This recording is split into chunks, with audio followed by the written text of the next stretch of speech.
Yeah, that was Madam was telling. Uh, Very unfortunate. hmm. So sudden. We have to all be careful, That was Madam.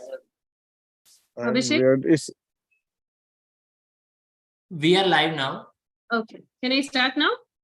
Yes, ma'am. Yes.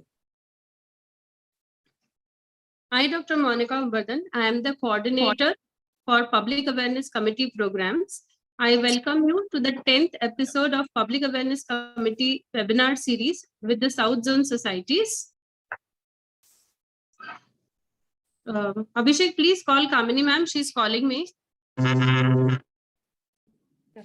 With the West Zone Societies, and the topic that we have selected right now is infertility in view of June being an infertility awareness month.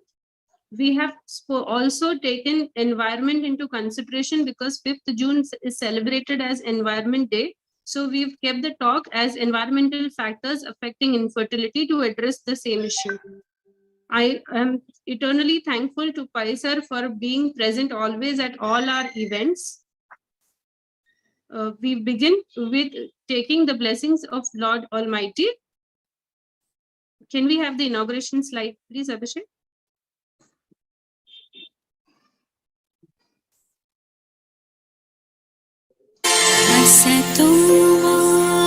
सद्गमया तमसो मा ज्योतिर्गमया मृत्युर्मामृतं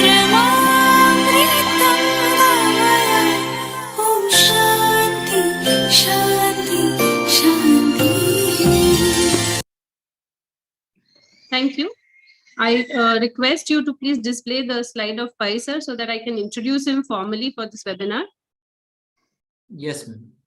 Sir is currently the president of FOGSI, and he is always been approachable to almost all FOGSians who need help.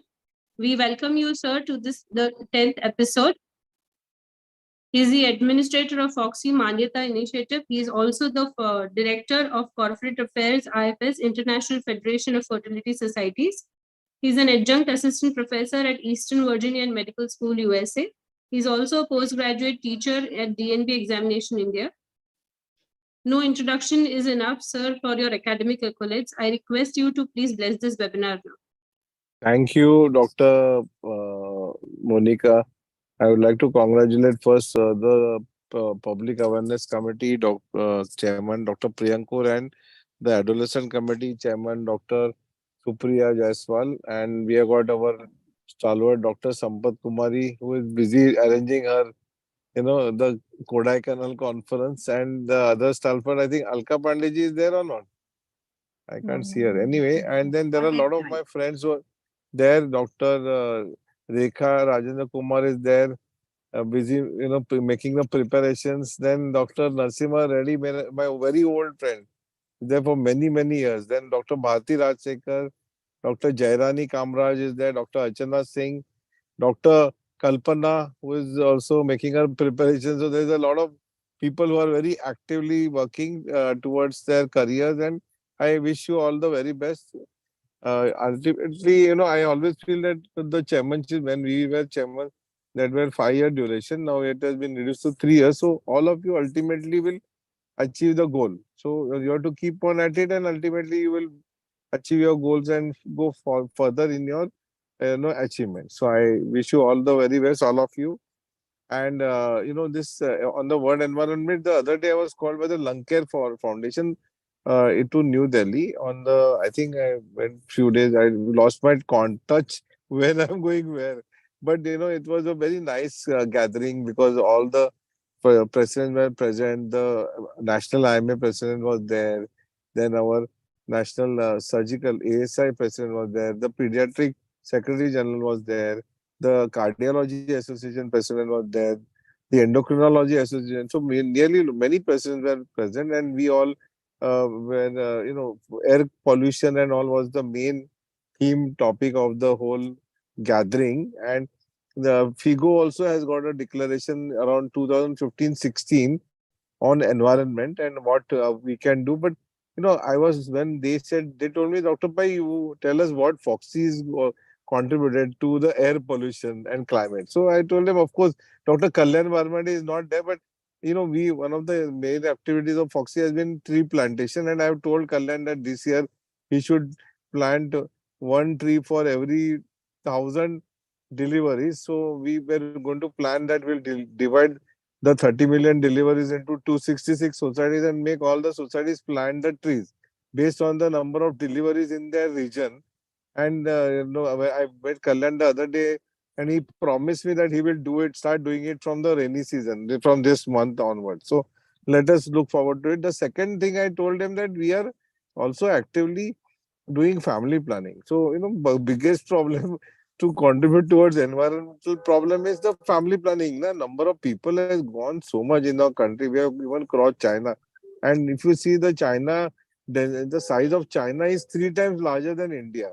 So our density of population is more than 100 per square kilometer compared to China, where it is around 30 per square kilometer. So the pollution levels in India are tremendous. The water bodies are all full. And because of that, there is repercussions in various fields, including infertility. We have higher incidence of cancers also, because there is a contamination of the soil and the water body. So one of the important things we need to do and which we are doing as FOGSI, and welcome Dr. Kamini Rao, also our stalwart.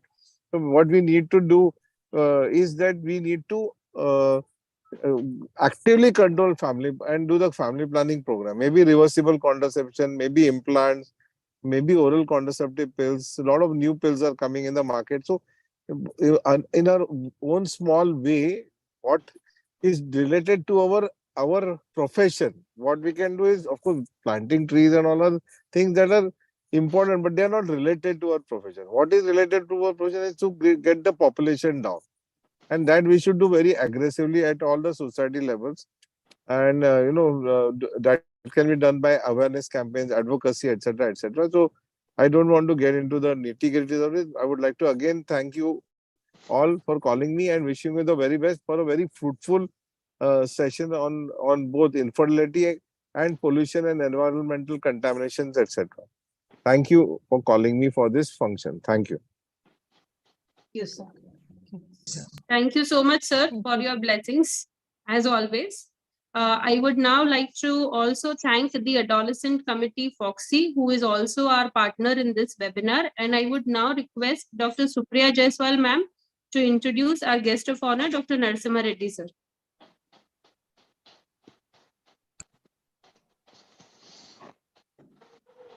Thank you, Dr. Monica. It is my privilege really to introduce Dr. Narasimha Reddy, sir. Sir is past president of Telangana Council of OBGY Societies, and then professor of OBGY, Pratima Institute of Medical Sciences, Karimnagar, Telangana. He is a stalwart of FOGSI, and with these words, I welcome you, sir, and over to you. Yeah. Good evening, everybody. Good evening, boys. It's a wonderful occasion for me to participate in this webinar. So it's a public awareness committee. Dr. Priyanka Roy and Jaiswal madam have taken an initiative to do it. As Roy rightly pointed out, this environmental factors are influencing every part of every incident, everything in our life. Not only infertility, whatever every aspect of our life has been influenced by these environmental factors, as well as the rising population. Of course, at our place, few of our gynecologists are doing us right. Roy has said rightly, we are giving a plan to their mother when she leaves the hospital. Once the baby is born, we are giving a plan. Of course, that may be a little gesture on our part, but the thing is, the government and the bodies, including FOGSI, other associations, have to take an initiative to curb the pollution. Of course, central government has taken a right step, in the form of Swachh Bharat. Definitely, at our place in our Telangana, it has revolutionized, madam. because I am right now at 60 plus. When I was a child, of say 10 years old, there used to be a lot of dirt around around our house and in the vicinity. But right now, most of the roads and everything are fine. But the as a gynecologist, I always start asking the patient, what is your profession, where you do live, whether this man is exposed to any of the toxins. First I will educate them, especially males. I don't know much about the influence on the female, but definitely the male has got male being influenced by these external factors much more than females. I think. Good evening, Kamini madam. So this is a very good initiative on your part, madam. Best of luck. I don't want to take much of your time. Can we have 1 minute of silence as a mourning, for the departed soul, if the organizers permit us? Dr. Monica. Sure, sir.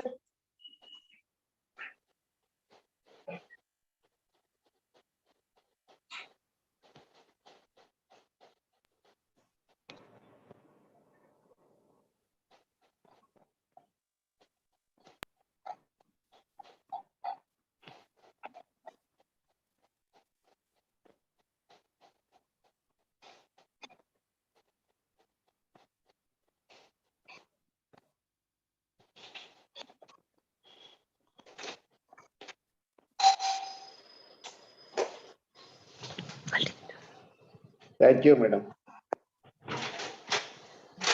Thank you, sir, go ahead. for Thank you so much, sir, for joining us and blessing this episode of Public Awareness Committee and Dawson Committee program. I would now request Dr. Shatabdi Dey as coordinator for Public Awareness Committee to introduce our next guest of honor, Dr. Kamini Rao ma'am.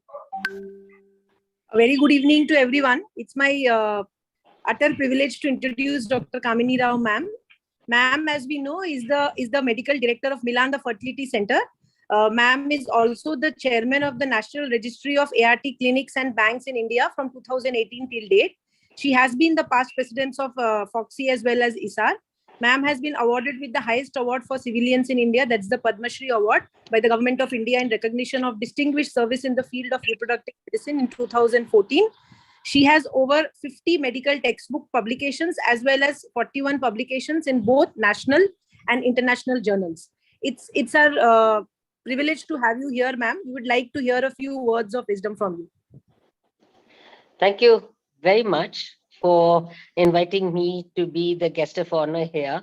And it's my pleasant task to talk about infertility with pollution. Of course, pollution is a global phenomena. It is not only related to infertility, and I'm sure Rishikesh and my other colleague have also spoken about it, and a fair amount of what they have said has been will also be echoed by me. But more importantly, the burden of pollution and of eradication of pollution has to be on each individual. It cannot be only a government responsibility. And I think, when we look at it, each of us have to do our bit. And if we all put our hands together and say that this is what we are going to do, it's like every drop makes an ocean. And it's the same thing that will happen, in our country.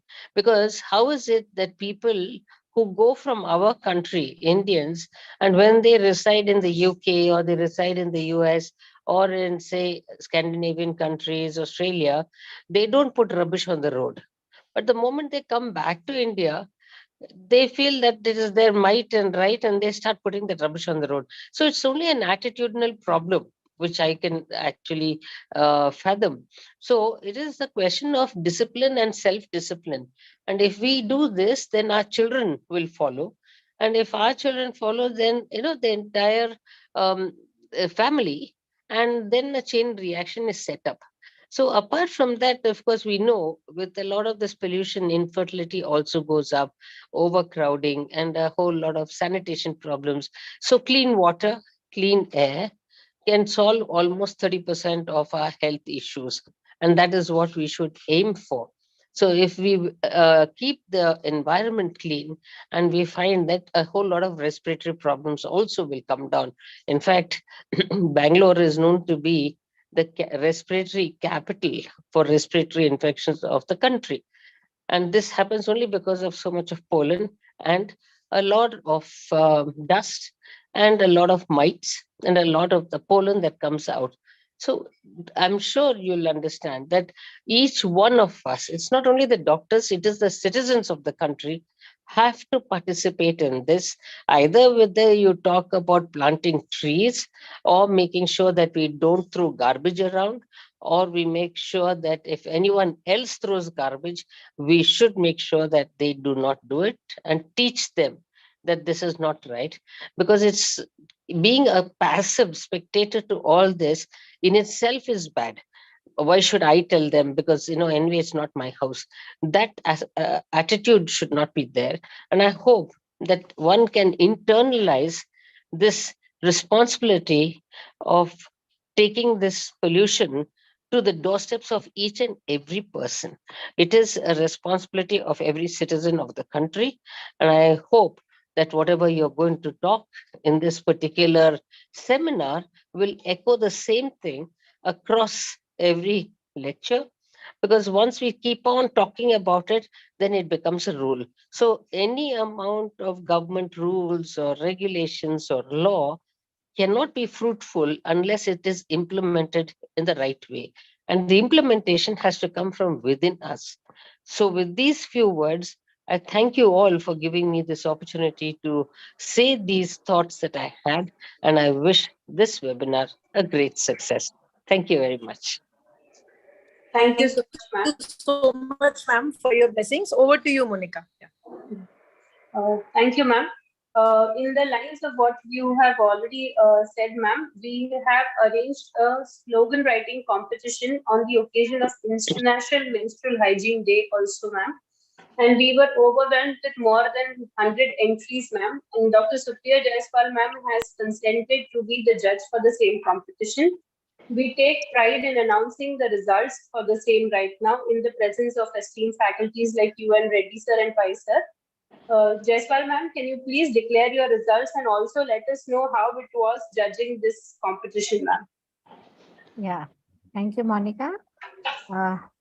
So it was a pleasure, actually. We were not expecting such huge response, but all of them had done their best. Whoever had their mindset, what they thought about the pollution or whatever. So they put it into slogan form. Somebody has, it looks like they have written by themselves. So it was very difficult to decide, actually. But then there was a tie also in one of the slogans. So I have finally made up my mind. I gave the results. And if you just show me, Monica, I'll just declare it. Ma'am, we will be displaying the third prize first. All those who have participated are already the winners. So congratulations, everyone who has participated in this competition. Yeah. This is Dr. Madhu Gupta. She was from Bareilly and she has got the third prize. संकोच की बेड़ियां तोड़ो, मासिक धर्म के ज्ञान के मोती जोड़ो, बिटिया रानी क्यों है झिझकती, ये तो है प्रकृति की शक्ति. This was the very nicely written and it was like she wrote from her heart, looks like. So she wins the third prize. Then Dr. Anita Rajoria from New Delhi, she wrote स्वच्छ नारी स्वस्थ नारी हेतु सतत मासिक धर्म उपायों का चुनाव नारी प्रजनन स्वास्थ्य के लिए लाना है बदलाव. So she won the third. So congratulations, Dr. Anita Rajoria. Now comes the second prize. This was won by Dr. Mamta Gangwal. She wrote महामारी के वो दिन अब हमें नहीं सताएंगे, जानकारी, सफाई और कसरत हमें बीमारियों से बचाएंगे. So this was her prize. So congratulations to Dr. Mamta Gangwal. So Dr. Suvarna Bhopale, she won the second prize again. महावारी को न मानो परेशानी, ये है नारी शक्ति की निशानी. स्वच्छ रहो स्कूल जाके, सब काम करके, निडरता तुम्हें है दिखानी. पुरानी रीत को तोड़ दो, ओए ए बिटिया, ए मेरी बिटिया रानी. So this was hers. This was also very well written by her. So this is Dr. Suvarna. You also have huge congratulations from all of us. So coming to the first prize, Dr. Taru Chaya from Jaipur. She wrote स्त्री और पर्यावरण अगर दोनों को बचाना है, green pad और cup को अब उपयोग में लाना है. Dr. Taru Chaya, and her presentation was also very nice. A huge congratulations to you and huge round of applause for the winner, the first prize, Dr. Taru Chaya. So let us congratulate all the winners and thank you very much and congratulations to all who participated in this slogan competition. Thank you very much. Over to you, Monica. Thank you so much, ma'am. We also want to inform that each of these participants as well as the prize winners would get their certificates online.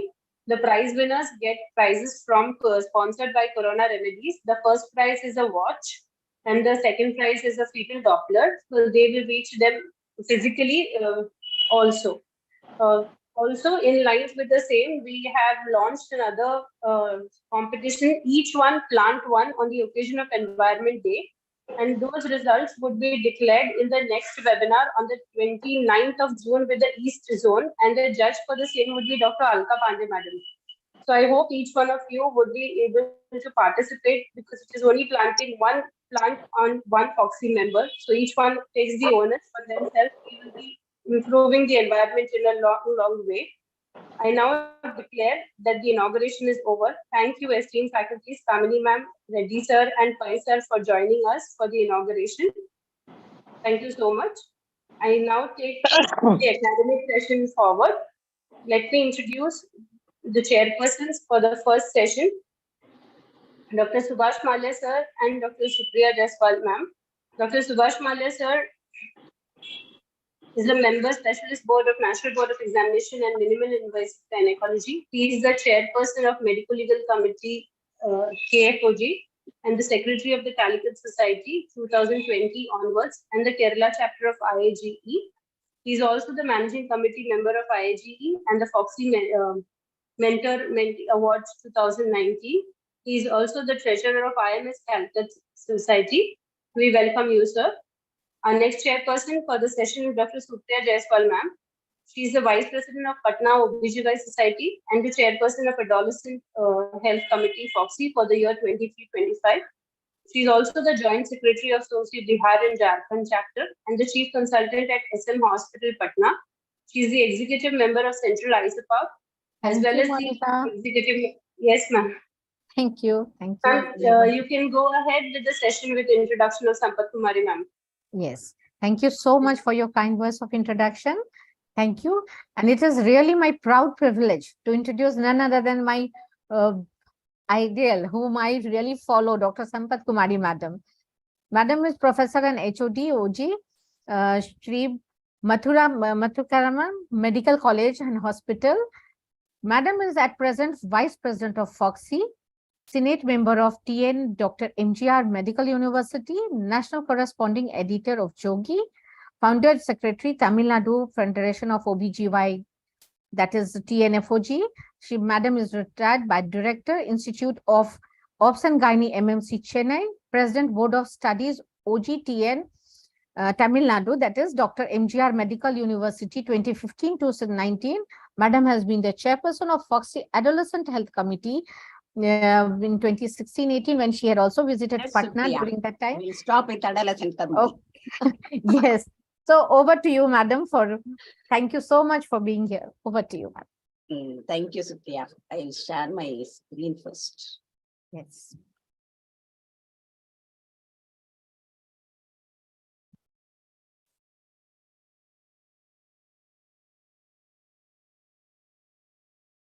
Yes.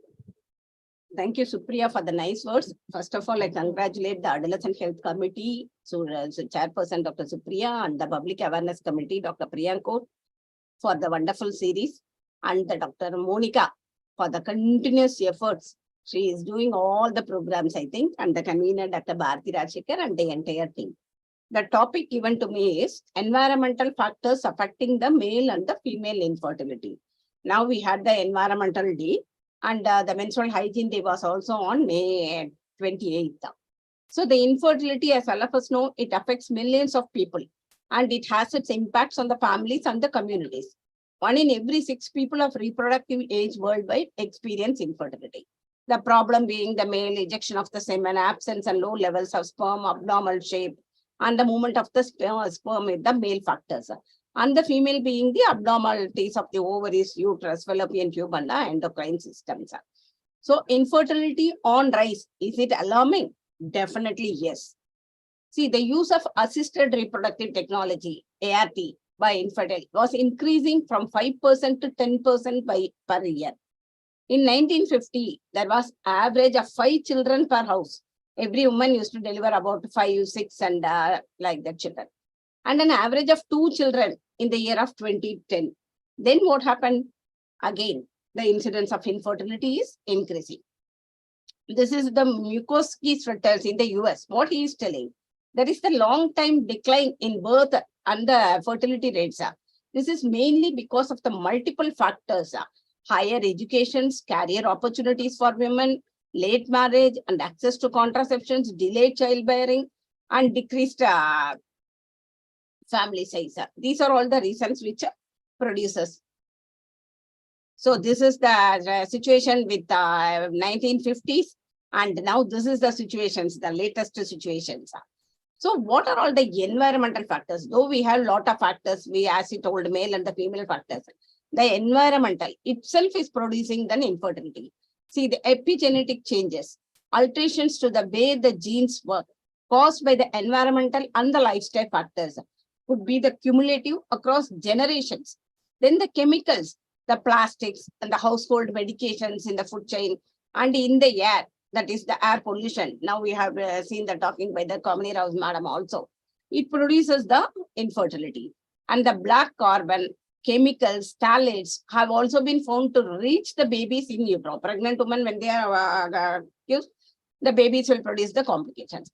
Again, the lifestyle changes, poor diet, sedentary lifestyle, stress and alcohol and drug abuse. These are also the causes for the infertility. Again, the climate, again, you can see this climate change may also negatively impact male infertility. That is, the heat waves has been shown to damage the sperm. That we can see a lot of slides in about the end. The 2022 study, it is found that high ambient temperature due to the global warming or working in the hot environment negatively affects the sperm quality. These are all proved. These are all the literatures which tells, see the environment here. The air pollution significantly impacts the human fertility. See, this is the road which travels with the pollution. Definitely it will affect the semen quality, primary predictor for the male fertility. And it is about the environmental pollution affects the sperm quality by impairing the process and leading to the decreased male fertility. On the female side, again, increased risk of menstrual cycle disturbance, dysfunctions, and irregular periods. They are also affected by the ovarian aging. So this is the pollution, where this is a study with the China. The China, they have told that the air pollutions, the incidence of infertility has increased. See, the common levels of nitrogen dioxide are as bad as smoking, is rising in the risk of the miscarriage, and the pollution particles have been found to the fetal side of the placenta. So the small particle pollutions, that was 10 micrograms per cubic meter, higher over a year to 20% greater risk of the infertility. Now the average pollution level, if you see the Chinese couples, it was 57 microgram. In London, it is 13 microgram. So the study with the dirty air and fertility used data produces the poor sperm quality and which produces the negative impact, air pollution. So while there are certainly steps that individuals can, what we can do to reduce the exposure, such as air filtration system and keeping the area clean. Only area when the air was very clean, all of us we know during the corona period, everything, the pollution was free and the disease could have increased. Though the COVID was increasing, the pollution was very, very good. The environment was good during the corona period only. The pollution particles are known to cause inflammatory in the body, that is the damage the egg and sperm production. These are all by the scientists. The another study which tells increased exposure to air pollution associated with lower number of maturing eggs. This is the air quality index. What does this air quality index tells? The rates air quality on scale from 0 to 500, with 0 being the cleanest and 500 being the most dangerous.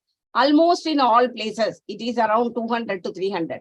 So the ground level goes on, it has completely changed and the air quality index is disturbed.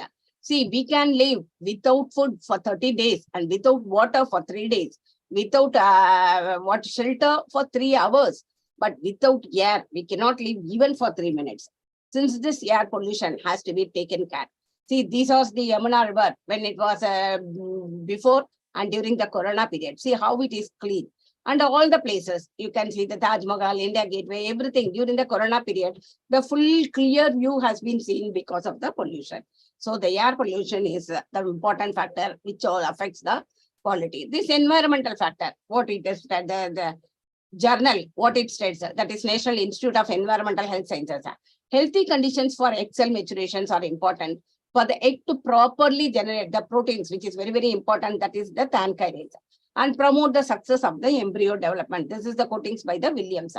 This is the way how this thankyrase is useful for the embryo development.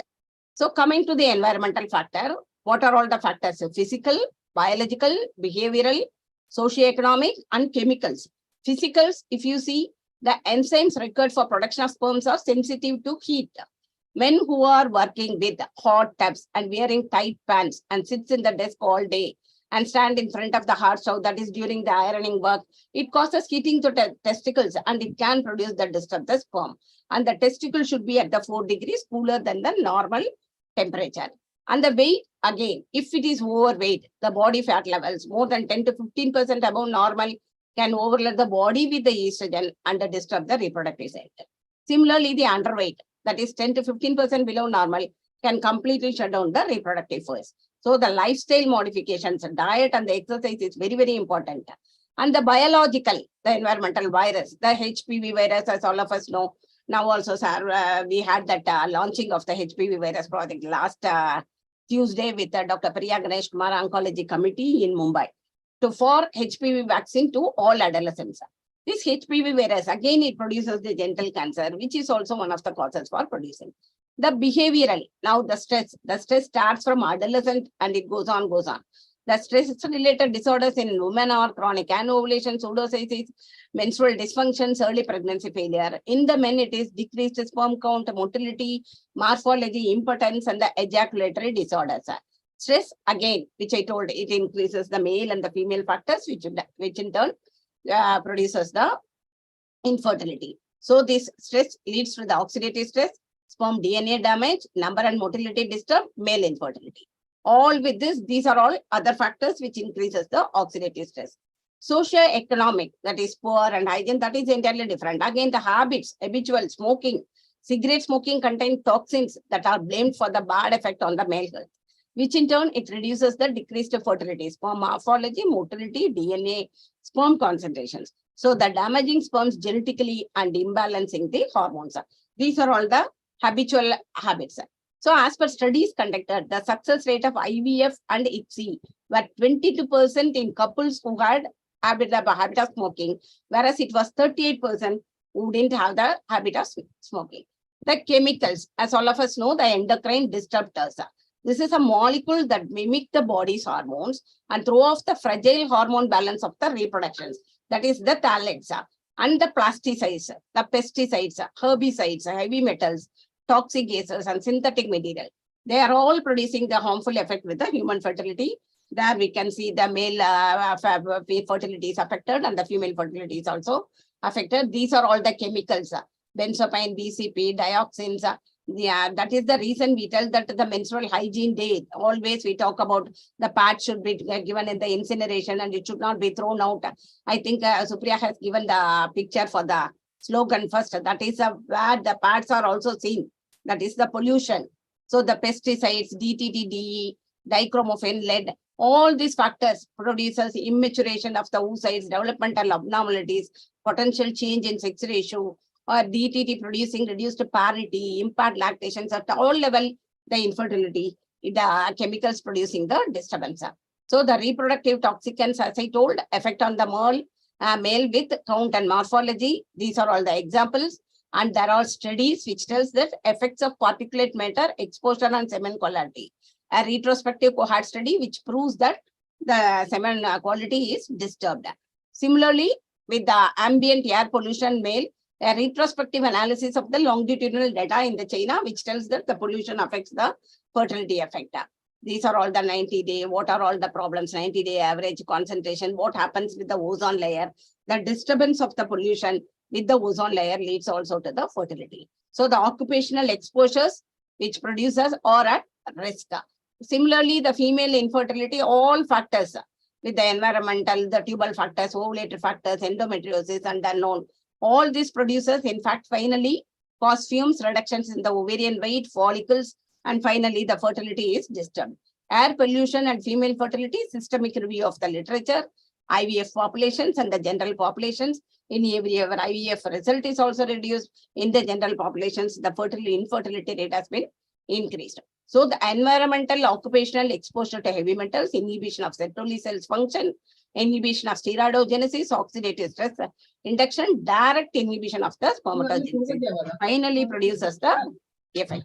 So what we can do for this in future? Additional research targeting lifestyle factors, that is very, very important. And sperm test should be performed in the earlier stage itself. Occupations which are all hazardous has to be counseled to the patients that you are doing such a work that can be a complications in future. So these are all to be the counseling which can be done. And the conclusion is avoid smoking, avoid chemicals, avoid this hair spray, coloring dyes. These are also in fact reduces the Kindly mute everyone. reduces the fertility. And avoid using the chemicals and avoid the heat food and eat hot when always you should counsel the male not to have the tight pants at all times. Excuse me, please unmute. So eat deep water first. Dr. Aruna, please mute yourself. In general, the substitute natural products for synthetic products and buy products at your local farmer's house. Avoid canned foods. Avoid stay in places where there are chemicals. Do not give young children a soft plastic diet for children, even for 3 years. These are all the things has to be done. So the take-home message is promoting healthy behavior that can help maintain and preserve fertility. Promoting prevention, early detection, and treatment of medical conditions which can disturb the fertility. Reducing exposures to environmental, occupational, infectious, and iatrogenic agents that can reduce the fertility. So once again, I thank you. So this should be the clean environment should be there. And nowadays, this is also one of the causes for infertility. I thank Supriya and Priyanku for the opportunity. And Monica, thank you for the continuous follow. Bharti, all the best. Kalpana, all the best. Thank you very much, madam, for your wonderful presentation on environmental factors affecting male and female fertility. You have given very good take-home messages, and you rightly said that environmental pollution really matters a lot. And take-home message was very good, like promoting prevention, early detection, and treatment of medical conditions that can threaten fertility. These were the tips you have told us. So, madam, very nicely summed up. You also said about the HPV vaccine. That is very much important in our life. Yes. Stress, madam, it is these days, I think everybody is having stress, right from the children, young children. So that also is a very important cause of infertility. So thank you very much, madam. First, Malaya has joined my chairperson. Okay. So he should give the concluding remarks now. Over to you, Subhash. Good evening, madam. Good evening, madam. சுபாஷ் நான் பேசுனது என்னன்னே தெரியாம நீ இப்ப comment கொடுக்க சொல்லு சொல்லு. ஏ சுபாஷ், tell சுபாஷ் something. வாயை மூடிட்டாரு, சைலண்ட் ஆயிட்டாரு. Yes, madam. Yes, madam. Nothing, nothing. Thank you, Subhash. Thank you, madam. Thanks a lot. Sorry, I joined a bit late, madam. I just finished the case about 10 minutes back, madam. No problem, no problem. Supriya was there. No problem. Thank you. Thank you. Thank you, Dr. Thank you Subhash, so for much, joining. Thank you, madam. Thank you. We are over with this session. I hand over to Monica. Thank you so much, ma'am, for chairing this session, and thank you, Subhash sir, for joining in. Thank you, Dr. Sampakumari ma'am, for accepting our invitation to be our faculty. I now would like to introduce the star moderators for the panel discussion, Dr. Alka Pandey madam and Dr. Bharati Rajshekhar ma'am. Dr. Alka Pandey madam is the Associate Professor of the Department of OBGY at Patna Medical College. She is also the Vice President FOGSI elect and a member of Governing Council member of ICOG in the last year. She has been the chairperson of Practical Obstetric Committee. We welcome you, ma'am. Dr. Bharati Rajshekhar ma'am is the coordinator for Public Awareness Committee in the South Zone. She is a medical director and OBGY consultant in Karnataka, as well as president-elect of Kasoga in the year 23-24. She has been the past honorary secretary in the last year, and she works at Sayadri Multi-Speciality Hospital, Hassan. She has many national and international lectures to her credit. Yes, Monica, you can shorten it. Thank you. Yes, ma'am. Yes, ma'am. Thanks. I would now like to introduce our expert panelists. Dr. Rekha Rajendra Kumar, ma'am. She's a gynecologist and holds first rank in MD at the university examinations. She's a practicing gynecologist for the last 31 years and the president-elect at BCOG from the year 23 to 24. She's also the South Zone coordinator for the FOGSI Infertility Committee and the chairperson of Infertility and EIT Committee from Kasoga. She has been the chairperson of Ethics and Medical Legal Committee in the year 23 to 25. We welcome you, ma'am. I now would like to introduce our panelists, Dr. Sapna Sridhar, Dr. Selva Priya ma'am. Dr. Sapna Sridhar ma'am is a consultant at Thrissur at Mother Hospital, also at Chandramati Hospital, and she is the scientific committee chairperson of TOGS. Dr. Selva Priya needs no introduction in the South Zone. She is the director of the Spring Fertility Fetal Care and Fetal Gene. She's also the clinical director of NDGH IVF Department of Reproductive Medicine. She is the vice president of Nagarkoil OBGY Society and the secretary of IFS South Tamil Nadu. She is the chairperson of Ethics and Medical Legal Committee of the Tamil Nadu Societies and the coordinator for FOGSI of South Zone, as also the social media convener for FOGSI. I welcome you, ma'am. Our next panelist, please. Dr. Archana Singh, ma'am. She is a professor of OBGY at GMC and is consultant at Yashoda Hospital, Hyderabad, and at Basanta Sahani Hospital, Hyderabad. She is the secretary of OBGY Societies of Hyderabad in the year 2021. She is a brilliant academician. We welcome you, ma'am. Thank you. The next panelist, Dr. Rajashri Yalliwal, ma'am. She has 16 years of experience of OBGY. She is the associate professor of BM Patil Medical College. She also has presented various papers in national and state conferences and has 25 publications in various journals. She has a prize for presentations in Kasoga 2019-16 as well as at the UA FOGSI 2004. We welcome you, ma'am. Dr. Annapurna Yalla is a laparoscopic and robotic surgeon, the professor and in charge of the simulation course. She is also working at the GSL Medical College Rajamundry and a member of the endoscopy committee of the IFS South Zone. She has conducted numerous workshops and has been a faculty in the national and state conferences and has been the organizing secretary of APCOG 21, and she has 16 publications to her credit. We welcome you, ma'am. Dr. Mary A. is the president of Nagarkoil OBGY Society in the year 2016 to 2018. She is also the current president of the Rotary Club. She is also the chairperson of South Zone Women Doctors Wing and the Kids.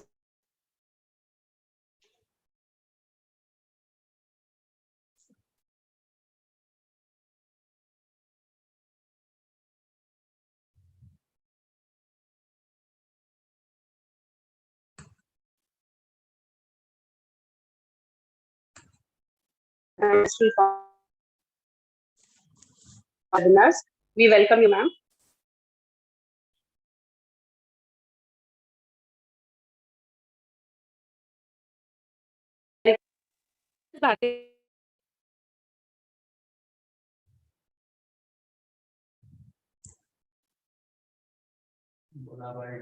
Monica, your network is poor, I think. Ma'am, your voice is cracking. Yeah, we're not hearing you. Am I audible, ma'am? Yes, Now ma'am. you're Now audible. it is audible. Yeah, ma'am, I have been trying to call Alka ma'am, but her number is out Yeah, of reach and she is not responding to WhatsApp calls also, ma'am. I think So you she's can not in carry station. forward the panel. Yeah, sure. No? Rekha is there. Rekha will be there to help me as an expert. Yes, ma'am. Yes, ma'am. So a very good evening to all of you. And I thank the Public Awareness Committee of FOGSI and the Adolescent Committee of FOGSI for giving us this opportunity. And I thank all my panelists for agreeing to be on this panel. And special thanks to Rekha to consented to be the expert. And I think she will help me be the co-moderator if the need comes. Yeah. So I will start sharing my screen and yeah, it's visible. Yes, ma'am. Yeah. So, well, infertility, as we all know, is defined by the failure to achieve a successful pregnancy after 12 months or more of appropriate, timed, unprotected intercourse or even a therapeutic donor insemination. Earlier, Sorry, ma'am, sorry to interrupt, but it is not full screen. Yeah. I think your this PowerPoint version is low. I know, but here for me it is full. It's on. Yes, ma'am. But So what do I do now? Do I share it with you? I yeah, think I ma'am. have shared it on. I have shared it on the group. My PPT is on the group. If you can share it. Yes, ma'am. Just let me check. Any one of you? I've sent it on the group. Ma'am, can you please send it once again, ma'am? Actually, it is not showing in the group. That's why, ma'am. I will be share on your behalf. Okay, just tell me your. Ma'am, you just share it in our webinar group. Infertility, yeah, the infertility webinar group. No. 08/06. Ma'am, you can continue talking. I will share it with him right now. Yeah, please do that. I think that's better. Yeah.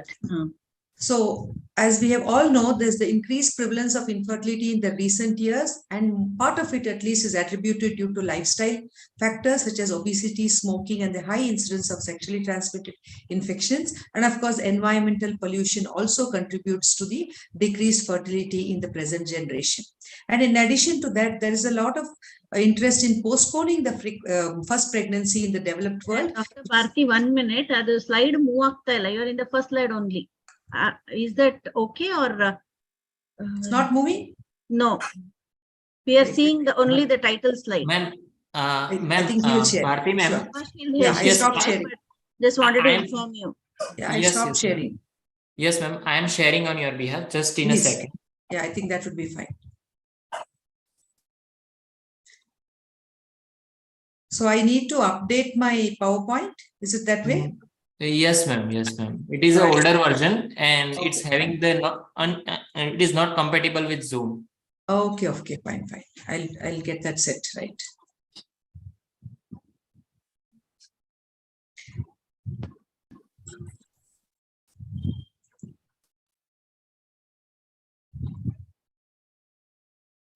So you will move the slides for me? Yes, ma'am. Just tell me when to move it. Sure.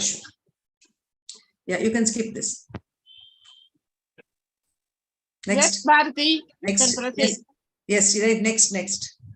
Let's not waste time. So we all know what is primary infertility and secondary infertility. I'm not going to go into the basics. Next slide. Next slide. Well, anyway, we know that male and female infertility contribute almost equally to the incidence etiology of infertility, and another 1/3 are due to unexplained causes. So it is necessary that we as clinicians provide hope to these distressed couples. Next slide. Next slide. So what do we need to do? No, just wait there, please. Yeah, so you need to determine the etiology of infertility as expediently as possible, provide the couple with recommended treatment protocols, educate the couple about their specific disorder and available alternatives, and determine expected success rates and approximate costs for recommended therapy and do the counseling for them. Next. Just skip this. This was it was the unedited version. Yeah. Coming to case number 1, because it's a case-based approach, we have a 28-year-old nulli gravida homemaker studied up to the 5th standard. Her husband is a 30-year-old carpenter. They're married for 3 years and they have not conceived, and they have come for advice to the clinician. Next slide. Yeah. So how do we proceed in this, Dr. Selvapriya? Is Dr. Selvapriya there? Ma'am, she's not Anybody can take, anyone can take, Dr. Aruna Kamath or Dr. Rajeshri. Sapna ma'am is there. Yeah, Sapna can take the case. Yeah. Good evening, everyone. First of all, thank you for this opportunity to be with such a group. And regarding this couple, we have to evaluate them as a unit. It's not either the female alone or the male alone, because both combine together. So we have to go in a systematic way. First with the history, then the examination, and then only the investigation part. So the history should be detailed one with regards to Next male slide. partner. Next slide. Shall I go with Yeah. the history? Yeah, please go with the history. What salient features will you ask in the history? Yeah, regardless of the years of marriage, we need to ask how long they have been together. I mean, most of the time they might not be together, or they might not be knowing regarding the period when to try and the frequency of intercourse. That is, a coital history should be taken. Frequency of intercourse. Are there any problems that is encountered by the female or the male, or any of that kind? Then coming to the menstrual history, we need to ask regarding the cycle, the frequency, the regularity. Is she having any intermenstrual bleeding or any postcoital bleeding, to rule out various pathologies? And if it's a case of us, now in this case, she has not become pregnant yet. If it was a second gravida, or with the previous obstetric history has to be sought into, like whether there was any history of infertility, treatment required in the previous history, previous marriage, previous pregnancy. And regarding the contraceptive use, whether they have been following any contraceptive practices, any history of sexually transmitted infections, or any other kind of difficulties encountered, or whether they are on any other medications, either the male partner or the female partner. And that is with regard to coming to the medical history. We also Next need slide. to Next slide. various endocrinopathies, and including the thyroid disorders, or any diabetes, any tuberculosis, any prolactinomas, any of that kind. And also any history of any infections, or like chemotherapy or radiotherapy in the past, which might be a contributing factor. And regarding the history of surgical history, coming to the surgical history, any history of surgeries in the past, both with regard to the male partner as well as the female partner. Especially in case of males, we'll have to go for history of any hernia, any undescended testis, any of that kind, or history of mumps for the male partner. Then coming to the family history, any history of infertility in the family. Next slide. Next slide, please. Any other genetic conditions which can be transferred to the offspring, or any other history in the family. Then coming to the occupation.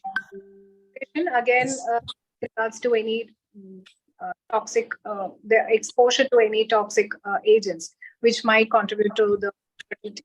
And also the personal habits like smoking, alcoholism, or Next slide. You can keep moving the slides. Yeah, just please go ahead. So we'll have to go in a systematic way with regards to. Next. Yeah, so Sapna, as you rightly enumerated, I think a very detailed history of the male and the female partner is very, very essential. Next slide, please. So would any of the other panelists or our expert like to contribute to anything else in this? Next. History-wise, everything has been explicitly explained. I don't think Next anything slide. is remaining in history. The next slide. I think where we fail is the male in taking the elaborate male sexual history. I think as clinicians, we sometimes do fail. So either if we are, I would say that if we are not able to do it, at least we should send them to male as a gynecologist who specializes in male infertility, because sometimes very cursory examination is done by the gynecologist when it comes to the part of the male history taking. I think that's what generally happens. We examine the female, but we give very little time for the male partner there. Yeah, and about the ejaculation disorder or even the examination part, it will not be possible for us also. Yeah, so Many that times I it think will we not should keep in come. mind. And sometimes they are taking steroids. So all either Ayurvedic drug, natural drug, or weight management, all those drug addiction also we have to ask for male history. Yeah. Yes. Next. Yeah, so taking the elaborate history in this particular case, there were no coital difficulties, there was no history of contraception, and no prior evaluation was done, and there was no past history of any surgeries or any pre-existing disorders like diabetes or hypothyroidism or hypertension. Next slide. So, Dr. Archana, what are the salient aspects of the physical examination that would you like to go across? We have to examine both male and female. So first we'll start with weight and body mass index, then going through blood pressure and pulse. Then of course we have to see thyroid enlargement and breast examination for the female, and signs of androgen excess is there. And Tanner staging of the breast has to be done, and we have to see if signs of hirsutism, anywhere excess hair is there. Then comes the vaginal and cervical abnormalities, and if any screening has been done or not, or any intervention has been done. Pelvic and abdominal tenderness, any organomegaly is there. Then comes uterine size, shape, position, mobility, adnexal masses, and definitely we have to see any tenderness is there in the fornical tenderness particularly. Then we have Next slide. also Can you change the slide, please? Sorry. Yeah. We have to also examine the male partner also for how the genitalia is there. The penis, if hypospadias is there, testes volume, then we have to rule out varicocele and spermatocele, and any palpable thickening if we are finding, definitely we need that their examination is needed by a expert. Then the pattern of clothing, lymphadenopathy and pattern, and any male with gynecomastia also needs hormonal evaluation. And can we change the slides, please? Yes. So this is the ASRM guidelines. We say that we have to, following the physical history, we have to have a very detailed physical examination of the male and the female. Next slide, please. Yes. Anything else? This is the what we need to examine for the male. Would any other panelists like to contribute? Next slide. Yeah. So now I would like to ask Dr. Rajeshri Aliwal, what are the lab tests that you would do for this couple? Is she there? Dr. Rajeshri, if not, Dr. Annapurna can take the. Yes, ma'am, I'm here. Yes. Good evening, one and all, and thank you for having me, the panelists and the experts. Thank you for contributing the group. So I'm basically not an infertility specialist, so I get a lot of these couples before I screen them and send them to the specialist. So initially when the couple comes to me, as madams have before me have elucidated very, I take a comprehensive examination and I do a physical examination. And after taking a history and examination, basic labs which I would like to send for the female would be a baseline ultrasound. If she comes on day 2, next slide. Day 2 or after menstruation, if they come, a baseline ultrasound to check for the uterus, the morphology of the uterus, endometrium, adnexal pathology, and the general uterus and vagina. Then afterwards, after general exam, after the ultrasound, then antral follicular count also I would like to do at that baseline. Next slide, please. Then basic hormonal assays would be thyroid stimulating hormone, And if she has any galacturia, I would like to do a prolactin and basic examination like a complete blood picture. These are the basic investigations I would like to do for the female, and for the male partner, I would like to do a semen analysis in the first sitting. Prolactin actually is necessary for even if there is no galacturia, because galacturia is a little bit advanced stage and anovulation may be subtle with marginal elevation of prolactin. So I feel future slides probably may say that prolactin is one of the special tests, but most of us do include it as a preliminary test like TSH. Yeah, like thyroid. We generally do it, though it is not in the guidelines. We do thyroid and prolactin together.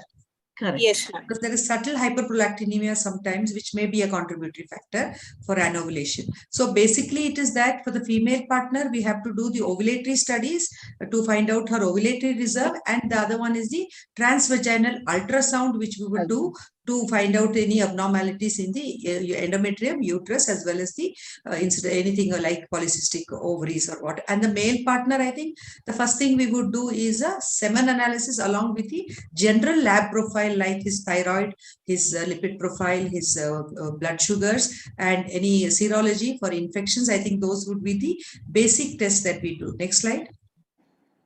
Next slide.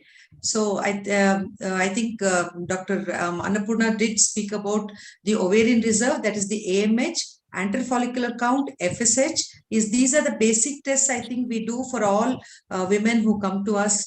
So is there anything else the panelists would like to say about these three tests that we particularly need to keep in mind? Madam, do we need to do an AMH at the first initial baseline investigation for all couple? For example, this couple is, she's just 27-year-old, married only for 3 years. What is your opinion about that? Can I answer that question? Yes, Rekha, please. Yeah, see, there are two ways of talking about it. Like when they come to us, the infertility specialist, it is one step ahead than coming to a general gynecologist.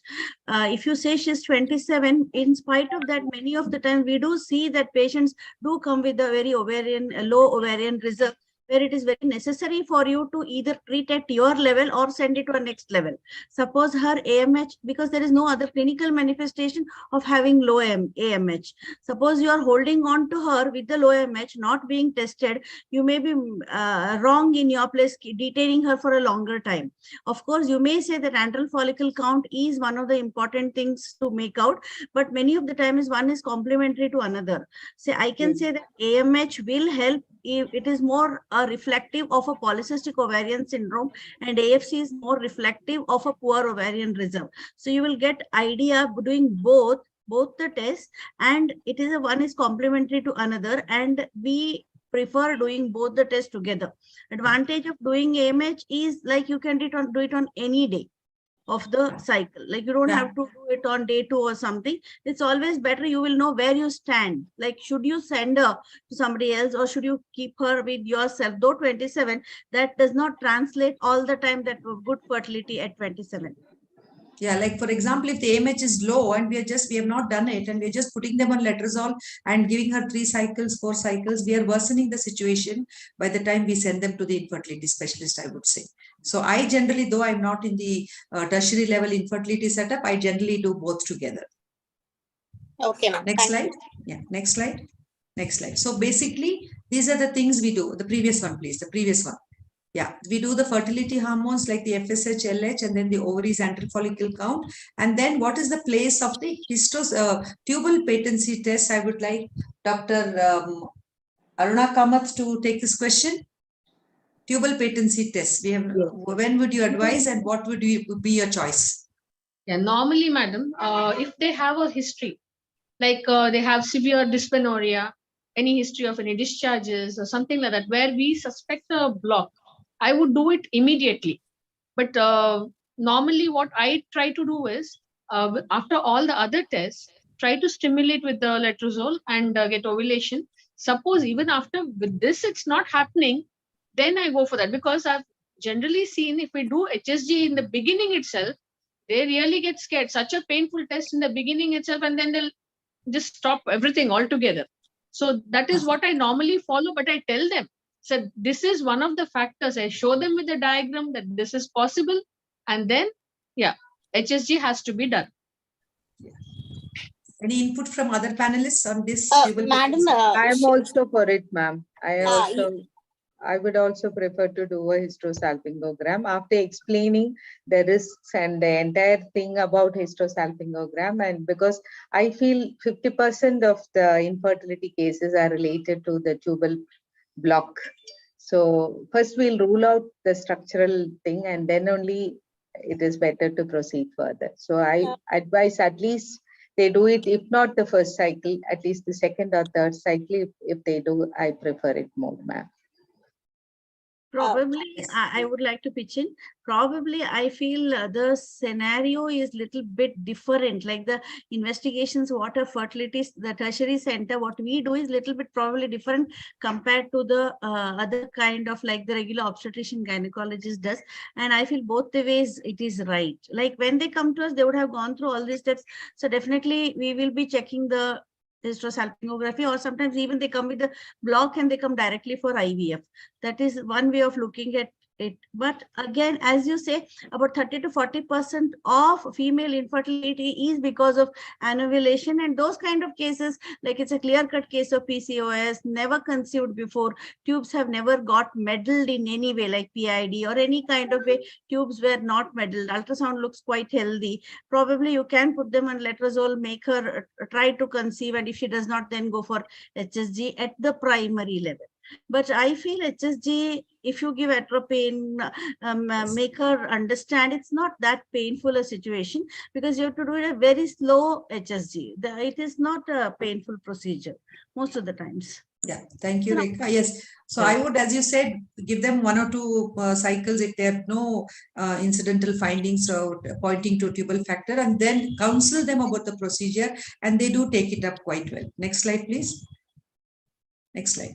So what are the indications? Like generally we say that, okay, we wait for some time and then let's do, but there are some indications we have to do immediate evaluation whenever there are cases like we suspect endometriosis, tubal or peritoneal disease, oligomenorrhea or amenorrhea.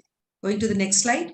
Even Next the age, slide, madam, please. if I can add, even the Yeah, age I'm coming of the to that. woman. Madam, I'm coming to that next. That's Sorry. there in the next case. So we're just coming to that in next. The previous slide, even if the combination of other factors like endometriosis of grade 1 and 2 plus additional other factors also is an indication. It Immediate, yeah, immediate follow-up is required. Yes, next, next slide, please. Yeah. So, what are the tests which you would not do at the first setting, Dr. Sapna or Annapurna? Any of you could take the case. What would you not do at the first setting? Though I am an endoscopist, madam, I would not like to do a laparoscopy at the first setting, or any advanced testing like a postcoital test or antibodies for chlamydia, thrombophilia testing, or genetic analysis, karyotyping. These are the things which we wait for a long time, and we would refer to an infertility specialist before doing these kind of tests. Yeah, rightly, Sapna. Dr. Annapurna, what is your take on hysteroscopy? Madam, rather than hysteroscopy, I would prefer SIS, madam. Okay, fine. You're right. Thank you. Well, hysteroscopy also, I think, Rekha, we will not do it at the first sitting. That's what I'm saying. Yes, a transvaginal ultrasound shows us something significant like a polyp or a submucous fibroid. I think we wouldn't advise a hysteroscopy at the first sitting. I'm also telling the same thing, and HSG gives us a lot of information. Exactly. So I generally go for the HSG on the 2nd or the 3rd month. Yeah, exactly. Madam, what is your take on SIS, madam? SIS is... Well, SIS, there are sometimes... So way to know the... Rekha, you want to take this question? There are many people with the different schools of, but some people are very exclusively happy about the SIS part, and some people with HSG. I go for HSG, not so happy with SIS. Of course, both have their pros and cons. I totally agree, but I am happy with HSG. Yes, I was doing SIS a few years ago, but then I later on switched to HSG because I felt the results were much better, and the interpretation and the picture, the exact picture, we get a better picture in HSG rather than in the SIS. You have the films in front of you. You can reassess, go through that again. So many things. Madam, what about the pain, madam, when you have seen? Because my infertility center specialist does an SIS, and I send HSG, and the patients are very, very pain. They tell a lot of pain with HSG, but they accept SIS somehow. Madam, before you send them, you can just put an diclofenac suppository if you want. But generally, our patients have never complained. Only post-procedure, they are given an analgesic and they take rest for about 10 minutes and they go home. Otherwise, you can always give them, if they are so apprehensive, one atropine and one suppository of diclofenac does help. And you do the HSG slowly, like Yes, slowly. with the occasional advice, vocal anesthesia. Yes, with the vocal anesthesia, you do push the dye very, very slowly. It will help you for the procedure also, like the gradual filling. You will see the uterine cavity, the tubes filling, and all that. And patient, it's a sudden uterine distension that causes pain. That too, if you haven't explained them properly. Otherwise, HSG is a very fast procedure. Maximum by 10 minutes you finish, and no pain. I do regularly. How many films you shoot, madam? How many films you shoot? Only two films. Two films. Two films. Yes, normally two. Next. Thank you. Next, please. Next, yes. So let's go to the next. No, this is So just. could I just say something about the HSG? Yes, Dr. Rajeshri. Yes, Dr. Rajeshri, please. Thank you so much for inviting me, madam. In your experience, have you seen that some women conceive after HSG? Because I see very many. Yeah, very many I we do have see a seen. lot of that. Yes. So I do, though it's not really mentioned in the books that it's a therapeutic thing, but I do see that happening. It does help, madam. It does help. It has its own advantages. Small mucus plugs. Small mucus plugs may just be dislodged. Yes. Yes. And Next. it causes some immunological reaction, like what you do, a mini kind of endometrial scratch kind of a thing also happens in the endometrium. And the cervical dilatation, maybe a little cervical dilatation, some stenotic lesion there. So, well, this case, the history was all, nothing was positive. I mean, she had a very good history. Physical examination, both were normal. The hormonal assay, TSH was normal, AMH was also normal. TVS scan, she had no abnormalities. The tubes were patent on HSD and the semen analysis was normal. So, how would you go about managing this case, Dr. Rajeshri? Next. Yes, so since everything is normal and she looks like not such a high risk patient, I would straightway go for ovulation induction for her few cycles and then we'll see what happens. Next slide. Any other opinion from the other panelists? No, I think that's it.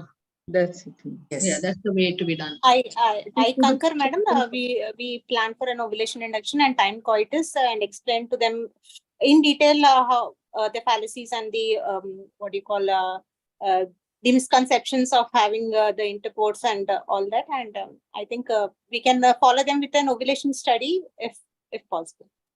Yeah, I think maybe let's go to the next case. Next. So this is case number 2, 37-year-old Nali Gravida. She's an engineer with regular menstrual cycles. Husband is also an engineer who's 39-year-old. They're married for 8 months, no coital difficulties. There's no history of diabetes, hypertension. There's no history of hypothyroidism or prior surgeries. Physical examination, as a detailed examination as enumerated by Dr. Sapna, we have examined. There's no significant abnormality detected. Next slide. Next slide. So when do we start evaluation, Dr. Archana? Because she both husband and wife, husband is 39 but wife is 37, and if they are above 35 and above, it is always better that 6 months we should take cutoff rather than what we take cutoff. Sorry. Rather than what we take as less than 35, we go for 12 months. But here, because she is already 37, we should go for 6 months itself is over. So we should go for evaluation immediately, rather than waiting for more time. And baseline investigations we can start. And because married life is 8 months only, so we have to rule out all the possible problems. If there is any endometriosis, dysmenorrhea, menstrual history, all detail we have to go, and then baseline test immediately we should start. Yes, thank you. So that's the age limit. Less than 35 years, you can wait up to 12 months of unprotected coitus. But if they're above 35, you need to expedite the management, and even the protocols have to be expedited depending on the age, because you know ovarian reserve is going to decrease as age progresses. Next slide. So that is, I think, the earlier we need to refer them to the ART specialists instead of rather beating around the bush and keeping them with us. So older than 35 years should receive an expedited evaluation and undergo treatment within after 6 months of tried unprotected coitus. Next slide. Next slide. Next. This PPT is unedited. That's why. So, Dr. Marianne, what would you talk about the counseling? Because very often, I think this is where we clinicians, of course, in ART centers, they have their own counselors there to do the counseling. But as a general gynecologist, the counseling plays a very important role. So, how would you contribute to go about the counseling for this couple? Good evening, ma'am, and good evening to everybody. What I would prefer is like I will make the couple sit before me, and then I talk to them about what the causes of infertility and regarding their own investigations, what has to be done, and if it is already done, what are the negatives and what are the positives regarding the test, and the success rate also, like what are the possibilities, earlier possibilities, late possibilities, and how much they have to wait for it, and how patiently they have to come for the fixed appointments. All this I explain to them personally and make them convinced that they are not dejected totally, like I give them more of positive support, saying that they will get it, and how the treatment should be and how they should follow the treatment exactly. All this I tell them orally, and if needed, I call the parents of the couple also and I speak to them. And yes, ma'am, that is also there. And what happens is, infertility patients, if they come to us for the first time, it's okay. If they had gone to different doctors and come to us almost vexed, like, and each doctor would have though they give the same kind of treatment, sometimes patients also take it in different ways. So the pros and cons of every possibility of the treatment should be explained to them. And afterwards, once they are convinced and when they are given enough, I always tell them, first believe in God, then believe in yourself, third believe in ourselves, because that faith is very important here. And I tell them first orally only, and certain things before we do the investigations, after we get the reports, I make a return information to them personally, ma'am. So this is how I do it. And such kind of patients, they require a lot of psychosocial support. So that is very salient and we need to give them. And the possibilities of treatment in a particular center also, I keep telling them, because I work I have my nursing home in a village level. So I can't do all that fertility specialist does. So I tell them what is possible in my hospital, and the fertility centers where I refer also, I give them options, because we know them better, but they may not know them. So they will have their own thoughts about the different fertility specialists. So that also I do. And then when I'm referring to the fertility specialist also, I make I talk to the persons personally, and I always keep that we are well coordinated, all three of us. So this is how I do, ma'am. Yeah, that's exactly what we need to do. We need to explain to them the scientific basis of what we are doing, explain to them what are the results and what we are going to do, why we are giving them ovulation induction, why we are doing IUI, what are the results is very, very important, so that we avoid these couples flitting from one clinic to other without any results, because unless they are consistent with one practitioner, it is difficult to get results within 1 or 2 visits. It's very, very important part of our armamentarium. Next slide. Yes, so we have case number 3 now. She's a 27-year-old nulli gravida homemaker with regular menstrual cycles. Husband is 29 years, he's a driver. An examination of the female partner, everything physically and her history appears normal. Next slide. Next slide, please. Yeah. So how do you evaluate the male partner now? Anybody? Dr. Rajeshri, Dr. Archana, you can take this question. Dr. Rajeshri? Yes, so the male partner, when we're examining, so the best thing is if he has come along, it's very good. So general physical examination of the general appearance of the male partner itself can give some clues away. And next is you will examine the person. If he is ready, willing to be examined by a gynecologist, well and good. Otherwise, better to send them to a urologist or with whom they are comfortable. So on the examination, height, weight, body mass index, and overall, whether you are thinking that he is having any known syndromes like time filters can be masked. Genital examination, volume of the testis, any signs of varicocele or any thickening of the epididymis should be noted. And if they want to see the prostate, okay, you can go for the rectal examination. But more so, I do in my practice, what I do and I'm very fond of is sending for the scrotal ultrasounds, where it gives a Next lot slide. of information. Next slide, please. Yeah, so we have to do the general examination first, and the next, how would you evaluate? You've done his physical examination. Dr. Sapna, next slide, please. Next slide. So on examination, this fellow complains of erectile difficulty. He has a swelling in the genital area since a year. It is not painful. He is a cigarette smoker, about 5 to 6 cigarettes. He has a lot of tea as he's a driver. No prior surgeries in the couple. His BMI is 28. A non-physical examination, it was diagnosed that he has a grade 2 varicocele. Next slide. So next slide. This history is over. We have finished this. Sorry, this is an unedited version of my PPT which I posted. Next slide, please. Next. Yes. So basically, before we even go for the the scrotal ultrasound, we have to do the semen analysis. So Dr. Sapna, what are the guidelines for the seminal fluid analysis for this male? Yeah, there are strict guidelines, and semen analysis should be done only after following those strict Next slide. Guidelines. And the abstinence should be explained, and it should be done in the specialized laboratory by trained personnel. So yeah, so we have to follow this protocol of the WHO standards of doing a semen. Next slide. And, yes, Sapna, you can go ahead. Yeah, this is the latest WHO reference limits, which the closest volume should be at least 1.5 ml, and total the sperm concentration should be at least 15 million per ml, with total motility of 40% and progressive motility of 32%, and morphology 4%. It should be normal, and vitality should be. Next slide. Yeah, thank you. Next slide. So this is how we give the nomenclature. All of you are familiar with this. Next slide. Next slide. Yeah. So what the ASRM guidelines says is, yeah, Sapna, you can go ahead. You need not do this anti-sperm antibodies. To confirm it, we have to repeat the semen test once again after 3 months. Yes. However, if it is grossly abnormal, we can repeat it as soon as possible. And the other tests like anti-sperm antibodies and all the other tests are not done routinely.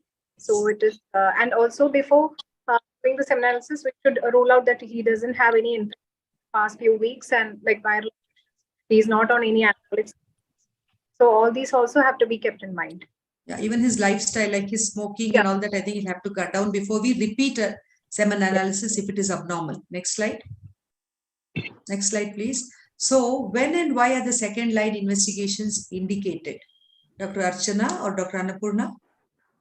The second line test will be indicated only if the semen analysis is abnormal, and we have to do before going for scrotal testing and all, or testicular biopsy, we should always do the blood test investigations. Either it is hypothyroidism or they are having high blood sugar. So all these things, once we have ruled out, then only we have to go for second line of investigation, and then we have to see that how is the scan finding of scrotal finding, because it should be done in a proper place by the expert, and which we have to see the testis volume, the ultrasound pattern and morphology. Next slide. And how the hydrocele is, if there is any hydrocele, how is the vascularization, and we have to rule out any obstruction is there or not. So these things, if they are there, we are always sending them to a specialist, so that immediate treatment is taken care, rather than the delay is there because of the male factor.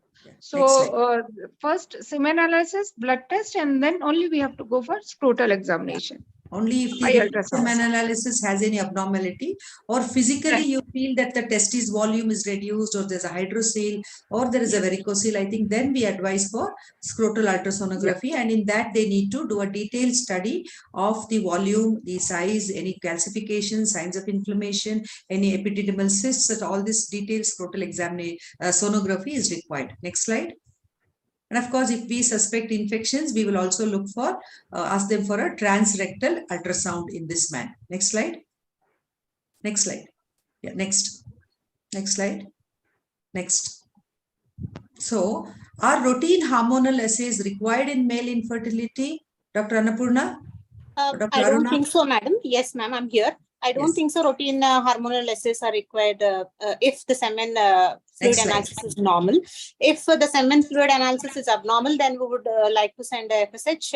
If he has any problems of abnormalities like oligozoospermia or oats, or if he has any erectile dysfunction, or the testis volume, if we have done the scan, is less, or in clinical examination also, if the volume is less, then we would like to send for hormonal assays.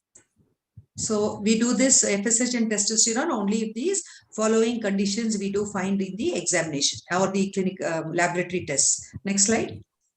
Next slide. Next slide. Sorry, let's move because I think we have just another. How much time do we have, Monica? Next slide, please. Next slide. So what is the role of genetic testing and testicular cytology or histology? Ma'am, we have another 15 minutes till 6:45. Yeah, I will finish. Yes, I'll ma'am. finish by that Yes, time. ma'am. Yeah. Anybody? Yes. Next slide. Dr. Genetic Rekha. testing. Yeah, like certain times it is very much necessary.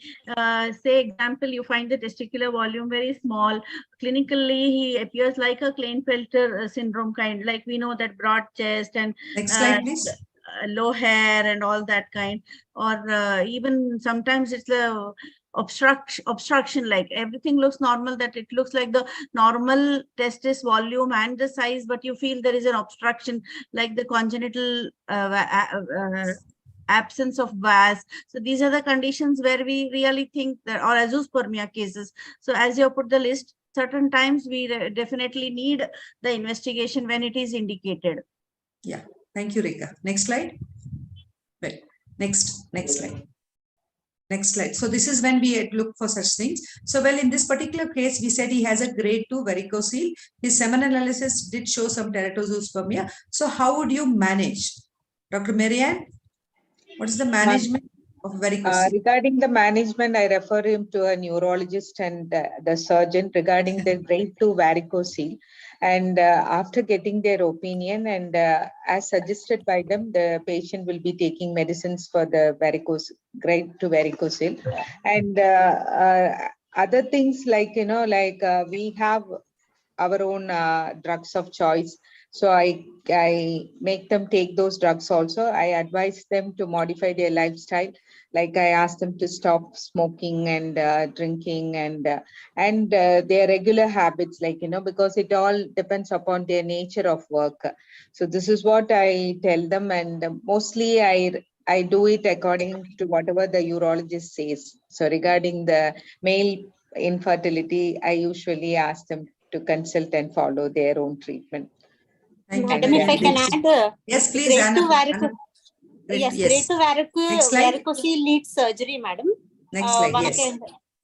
Provided because we find the cause of the, probably it might be the cause of the oats, so it will need a varicocele or occlusion by clips or varicocele repair. It could be done laparoscopically or open surgery. Any decent surgeon would do, and probably after 3 months the oats might disappear.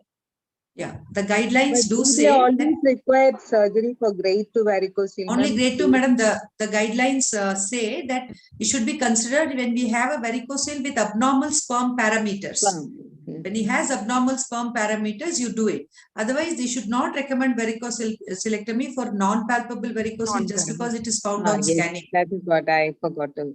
Okay. Yeah. That means usually in early stages of varicocele, we do not need the surgery if the semen is normal. If the semen is normal.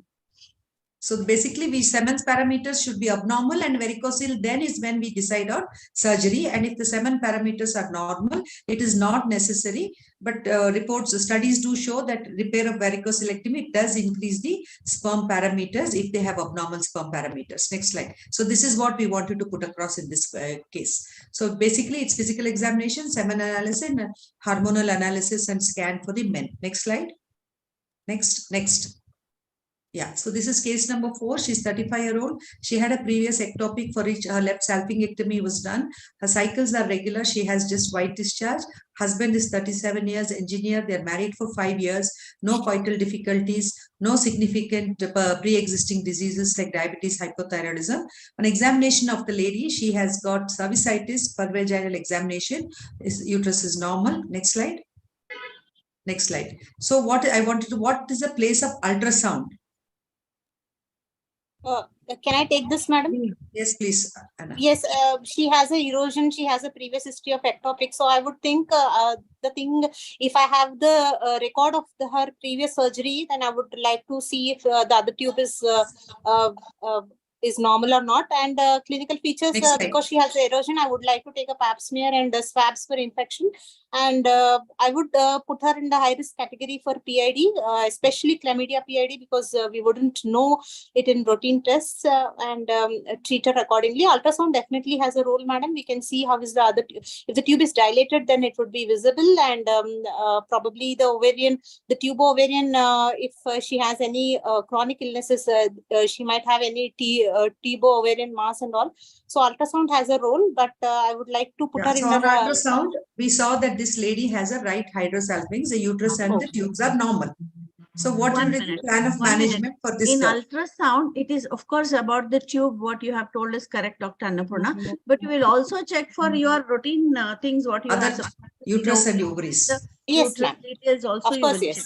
That is uterus, ovaries. Yes. Or, yes. Okay. Uterus, the endometrium. And the pouch of Douglas and the ovaries. Well, on ultrasound, this lady has an hydrosalpinx. She doesn't have a left tube. She's 39 years, 35-year-old, yes. 35-year-old, married for 5 years. So, Dr. Aruna, what would be the plan of management for this lady? This, I think I would go for IVF only, madam, directly. Because one tube is not madam, there. I disagree. Any other inputs from other panelists? I disagree, madam. I also disagree, ma'am. Before going to IVF, I would like to do a histolaparoscopy and see the status of the tube. If the tube is really damaged, I would like to disconnect before referring her to a. That is there, of course. Yes. Yeah. Yes, I will I'll also do the same. Annapurna, can you explain why? What is the effect of hydrosalpinx on fertility? Next. Madam, number one, she could have PID and any infection could be there, and many studies have said that hydrosalpinx and the fluid in the hydrosalpinx might be embryotoxic. Yes. Not only that, it could lead to recurrent ectopics as well. So basically, the hydrosalpinx has a very poor outcome. So there could be endometrial damage, impaired ovarian function could be the cytotoxic effect of the fluid in the endometrial in the hydrosalpinx, and there could be, as you said, embryotoxic material may be there. Rekha, would you like to add? Yeah, definitely. Before clipping the tube or hydrosalpingectomy, definitely some evaluation of the tube is very much necessary. However you want to do, either by DHL or by HSG, I definitely prefer DHL because she already has some problem there. Let me look at the pouch of Douglas, let me look at the tube, the mobility, etc., and those things, and then proceed. And it is a one-stop solution. And hydrosalpinx, other than the ill effects what you have mentioned, it is also known to give on and off fluid leaking into the endometrial cavity, which is all the more when you're about to transfer the embryo. Endometrium would have come very nice during our frozen embryo transfer with the HRT cycle, but when you're about to transfer the embryo after giving a full dose of progesterone, that day you see some fluid there. So that becomes very difficult for us. That's one. The second thing, of course, if it is a recurrent fluid, we have to rule out tuberculosis other than PI. Madam, if I can add, we can look into the inside of the uterus, do a hysteroscopy as well. Yeah, we are doing there. It's always a histolaparoscopy. It's always a histolaparoscopy, I would say. Never just a laparoscopy. Diagnostic histolaparoscopy. That's why it's DHL. Diagnostic histolaparoscopy. It should not be diagnostic. It should be histolaparoscopy and therapeutic. And Madam, Madam, I would request a question to Rekha, madam. Yes. Madam, if in cases of ectopic, when we see in our day-to-day practice, they come with infertility and the other tube is normal. However, we are not getting very good results when we go for just ovulation induction. So in your practice, would you still advise ovulation induction if the tube is normal, or you would suggest straight away to go for IVF? No, I don't suggest No, for and IVF, we'll provided wait. one tube is normal, it is Yes, enough for her to get yes. pregnant. It is theoretically, they say that the same side of ovulation will give better result having the one healthy tube. We will never advocate directly for IVF, but make sure that the tube is healthy. Salpingoscopy, of course, nobody does, but you will get with the investigation what you do, you get a rough idea about the health of the tube. And if you're happy with the health of the tube, as Dr. Annapurna said, with scan, most of the time the tube is not visible. That itself says the tube is normal on sonography. So if you're Yes, happy with ESG and your ultrasound, please allow her to go for pregnancy. But I don't make them to sit at home and try to get pregnant. Invariably, they would have some age bar or tried enough, gone to many places, etc. So I tell them to take at least for the IUI, push them to the IUI treatment with ovulation induction concurrently. Yeah, that's what we do. Ovulation induction and IUI will definitely improve their fertility prospects, I think, rather than just timed intercourse. Madam, can I ask a question? Would you prefer delinking the tube or doing a salpingostomy at this point of time? No salpingostomy. What about the fluid and increase in the size of hydrosalpinx and the future problems that she might pose? You could also do a salpingectomy after taking proper consent. Yes, ma'am. If you feel that But doing salpingectomy, does it not reduce the blood supply to the ovary theoretically? No, you have to be careful about that. Dr. Annapurna, I would like to add certain things here. Definitely, there is no scope for salpingostomy. It is the bet is between either salpingectomy or clipping of the tube. Yes. Both have their own advantage and disadvantage. If you are doing salpingectomy, do it very close to the tubal diameter. And that to be the bipolar, not use monopolar, so that the lateral spread is very minimum. So that is quite okay. The results are almost similar to clipping. I do clipping if the tubes are very much not possible to do, very difficult to find, not, a lot of addition, those kind of things, I do clipping. Otherwise, I directly go for salpingectomy. Of course, before salpingectomy, make sure that AMH is normal. You have done enough counseling, especially telling them that you are a candidate for IVF post salpingectomy, because other tube would have gone. So make sure that your counseling is very perfect. So the medical legally you are very safe. And consent, take proper consent and make them in their own language. Please see that the consent is written by them in their own language. They think, Madam, I think anyways we are doing delinking, doing the what you call the salpingectomy would be preferable for her future life also. What is your opinion on that? Yeah, maybe, because later on pyosalpinx, additions, pain, that also could be a possibility. Yeah, serous tubular carcinoma. But as Dr. Rekha said, it depends on how there are a lot of additions there. The ovary is adherent. You don't want to meddle with the ovaries. In such cases, you would rather delink than meddle with the ovaries and reduce her reserve. And they think something like ovarian cyst, my cyst is gone, so now I can get pregnant. No, it is not like that. Your investigation and the treatment, especially the treatment, is stepped up. This is exactly what we have to tell them. Yeah, of course. Thank you. Next, this is the last case, just 5 minutes. Next, please. Next. So this is the one. She's a 28-year-old BA graduate. She's had irregular cycles from the age of penarchy. She's married to a 30-year-old businessman, married for 2 years, no coital difficulties, no evaluation for infertility, no history, no significant history. On examination, her BMI is 30. She has acanthosis, hirsutism. Her pelvic examination is normal. So what would be the diagnosis, Dr. Maria? Next. It's a case of polycystic ovary. Next. Polycystic ovary, ma'am. Yes, so you know it's polycystic. Next, what is the plan of management, Dr. Sapna? Next. Since she is married only for 2 years and 28 years, I think lifestyle modification would be the first management that I would offer her, maybe for 3 months or so. And then afterwards, we'll have to evaluate her, of course, to rule out any other reasons of any androgen excess as well. And rule out any uterine pathology and rule out the thyroid function and prolactin. which we routinely do practically, though the guidelines say only if it's galactorious. But Madam, can I just ask a question? Like, is it routine to do FSH and LH? Is it really required? Next slide. I have that. I think I have that there. No, sorry, it's not there. Yeah. Well, routinely it's not required, but I think LH we do when if you're going for ovulation induction for this girl after all the evaluation, lifestyle management, and she hasn't conceived, and then we're going to do ovulation induction for her. I think at that time we would like to have her LH and FSH levels just to see that her hyperandrogenism, we reduce the hyperandrogenism and then go ahead with ovulation induction. So the results would be better, like regularizing her cycles. And Dr. Sapna, the second, Dr. Sapna, Dr. Bharti, what I would like to add is FSH not compulsory, but one LH is very much compulsory because that is a true reflective state of her hyperandrogenism. And if her LH, you have to make sure when you are going to induce her for ovulation induction, make sure that her LH is all has been corrected and it's at the baseline. Like we want to keep it not more than 0.5 always. Yes, so if it is more, then it is the entire treatment will change. She will not respond to your treatment. So you may have to give her one cycle of oral suppression of OCP and then see to it that her LH has come down, and then only you start from day 2. So the baseline LH value should be normal. Of course, the FSH also. So it is always better to do once. Don't have to repeat every cycle, but make sure that it's normal.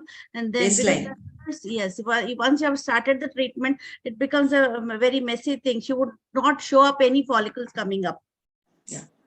So basically PCOS lifestyle modification, see that she reduces at least 10% of her body weight, make her understand her problem, then regularize her cycles to bring down the LH levels to baseline with maybe 2 to 3 cycles of OC pills. And then you can go ahead with ovulation induction, provided you have seen that her tubal patency is normal and her semen parameters are normal. We should not forget, just because she's blank on PCOS, don't forget about the male partner. We need to assess them also. So when we come to the end of the panel discussion, approximately 1 in 8 women aged 15 to 49 years receive infertility services. Although success rates vary by age and diagnosis, accurate diagnosis, effective therapy along with shared decision-making can facilitate achievement of fertility goals in many couples treated for infertility. Next. Yes, so let us give them hope. Next slide. So the take-home message would be, do a systematic evaluation of the couple, history, physical examination, investigations, give them psychosocial support, do the investigations according to the guidelines, apply appropriate protocols depending on each case scenario, tailor-made solutions may be needed for individual couples, and be careful to document all that you do. I thank Dr. Rekha and my co-moderator, Dr. Alka Pandey, in her absence, and all my esteemed panelists for the excellent discussions. And I also thank Dr. Priyankur and Dr. Supriya Jaiswal and Dr. Monica for giving us this time. Thank you very much. Good evening. Thank you, Thank you, madam. Thank you, everybody here. Thank you so much. Thank you, ma'am. It was such a wonderful panel. Thank you for the Thank you, Supriya. Thank you so much. Thank you, Monica. Thank you. Thank you so much, madam. Thank you. Madam, that was really amazing that you have brushed through all the basics. You have compiled it so nicely. Thank you, It was very interesting for all the people who are ART first line basics. Yeah, first line management. It's very fantastic. And I really just the focused on the evaluation and first approach line. is amazing. I have focused just on the first line management. That's what we Correct. need first. Yeah, it's good, really good. It's really good. Really, And it it's was really, excellent. you've taken out everything from the basics. So it was good for all the people. And definitely the delegates would have been gained many things from your presentation. Thank you, Jairani. Yes, ma'am. It was a really live discussion and it was so nice. Thank you, and thank you for giving us this opportunity. Dr. Jairani. And I humbly request all of you to kindly support my candidature for FOGSI, Chairperson NCD Committee. I know all of you are with me, but please do work for me so that we try to for our women. I require all your support. Thank you very much. Sure, all the best to you, Dr. Yes, We are all thank there you. for you, ma'am. Thank you so all much, the panelists. Along with Bharati, madam, let me also Yes. join hands. Jairani, Kalpana, we've got Sexual many Health people Committee, here. which is my passion. And Yes. I really want to do good service. I'm more than 18 years I'm in this. And I really want all your support, and we all should stand together to give this a good success. Thank you. Yes, sure. We have Dr. I also Jairani, Dr. request Kalpana. everyone to support me for infertility committee, which is Yes, my Kalpana. passion, and I've been in that committee almost more than 6 years, and I request you to support every one of us Sure. for our future endeavors. Yes, let's all be together. Yes. Definitely, ma'am. We'll all support you, ma'am. Thank you all. Thank you. Thank you, Bharti ma'am. Thank you, Rekha ma'am. you, And Monica. thank you, Alka ma'am, for Thank you, moderating this Monica. panel with such a lot of take-home messages for all the delegates. I'm sure it has the starting point of infertility for all the beginners. We now move forward to optimizing outcome panel. Shatabdi, can you please introduce our moderators and the experts for the same? Yes, thank you, Monica. Thank you, Alka ma'am, Bharti ma'am, and Rekha ma'am for the lovely panel. We move on to our next panel. The next panel is on optimizing outcomes of infertility treatment. Our moderators for the panel are Dr. Raghavendra Prasad and Dr. Abhi Koshi, sir. Dr. Raghavendra is the Director of Infertility and Feto-Maternal Unit at Sunrise Hospital, Karnagad, and also the Executive Director in ARMC IVF, Bangalore. Welcome, sir. Our next moderator is Dr. Abhi Koshi. Dr. Abhi is the consultant in reproductive medicine and surgery at Sunrise Hospital, Cochin, Kerala, and Sunrise Assisted Reproduction Center. Sir has an advanced training in reproductive medicine from the Homerton University Hospital, London. He's published various articles and contributed chapters to various books. Welcome, Dr. Abhi Koshi. Our expert for the panel is Dr. Jairani Kamraj ma'am. Dr. Jairani Kamraj ma'am is a senior consultant of reproductive medicine in infertility and sexual medicine and director at Akash Fertility Center and Hospital at Vadapalani, Chennai. She is the president of OGSSI and the treasurer of TAPISAR. She is also the associate secretary at the World Association for Sexual Health. Ma'am has been the joint organizing secretary for ISA 2015, and she's won various medals and awards. Welcome, Jairani ma'am. We have an elaborate number of panelists today. Our first panelist is Dr. Vivek Kumar. Dr. Vivek Kumar has a special interest in infertility evaluation, male infertility, female infertility, as well as fertility preservation and sexual dysfunction. He's a consultant at Kinder Women's Hospital and Fertility Center at Ernakulam, Kerala, and at Shreyas Hospital. Welcome, Dr. Vivek. Our next panelist is Dr. Regina Munir. Dr. Regina is a gynecologist and laparoscopic surgeon and IVF specialist and the medical director of Nahas Hospital and N-Care Group of IVF Centers and the vice president of Calicut Obstetrics and Gynecology Society and the FOGSI Endocrinology Committee Kerala coordinator. Welcome, Dr. Regina ma'am. Our next panelist is Dr. B. Kalpana ma'am. Dr. B. Kalpana ma'am is a gynecologist and infertility consultant at Guru Hospital. Ma'am is also the national coordinator for the Infertility Committee of FOGSI and the post-director for postdoctoral fellowship in endoscopic gynecology affiliated to MGR Medical University and the chairperson of the Infertility Committee of TNFOG. Welcome, Kalpana ma'am. Our next panelist is Dr. Shruti Rajendran. Dr. Shruti Rajendran has special interest in IMSI, ICSI, IVF, in vitro maturation, embryo and oocyte cryopreservation. She's completed her fellowship in CIMAR Edapal and she is a fertility consultant by passion, according to her. Welcome, Dr. Shruti Rajendran. Our next panelist is Dr. Radha Kolluri ma'am. Ma'am is General Secretary of FOGSI Karimnagar branch. Ma'am has an advanced ultrasonography training under Dr. P.K. Shah in Mumbai and a fellowship in fertility from Oasis Infertility Hospital, Hyderabad. And she is also an achiever of the Dhira FOGSI Award 2022. Welcome ma'am. Our next panelist is Dr. Ram Gopal M. Pillai. Sir is a fertility consultant at Samad IVF Hospital, Trivandrum, and also a laparoscopic surgeon at Samad Hospital at Attingal and a fertility consultant at SUT Hospital, Trivandrum. His special areas of interest are reproductive medicine and minimal invasive surgery. Welcome, sir. Our next panelist is Dr. Shobha UN. Ma'am is the leading fertility specialist and endoscopic surgeon, obstetrician and gynecologist.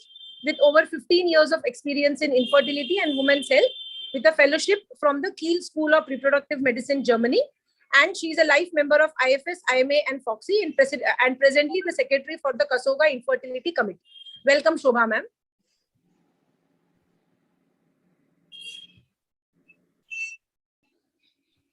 Yes, I hand over the further session to Dr. Raghavendra sir and Dr. Abhi Koshi sir for carrying out the panel. Yeah, good evening, everybody. Thank you for introducing us and my partner in crime and my abettors or my panelists. And there is a person who's supervising what we are going to do also.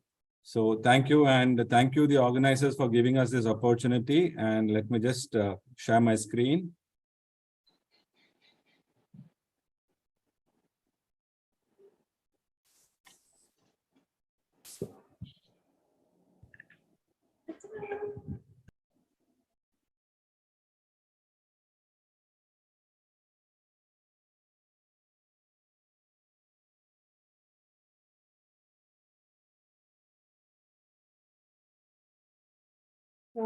Sorry to interrupt, sir.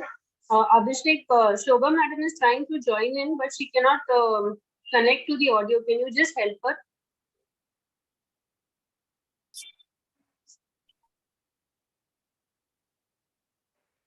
Dr. Shobha. Yes, ma'am. I can see her LinkedIn, but she's trying to join in with her audio, which is not possible. Okay, Yes. ma'am. Sir, you can please continue. Sorry to interrupt, sir. Is the screen visible? No, sir, not yet. Sir, actually, your Zoom screen is visible. Sir, can you minimize that screen of Zoom? Hold on.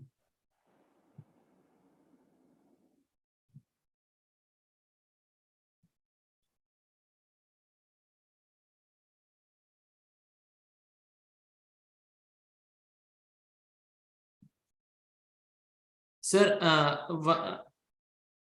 please stop share the screen. So if there's an issue, I'll start the screen sharing. Yeah, There's an issue. you do it. Yeah.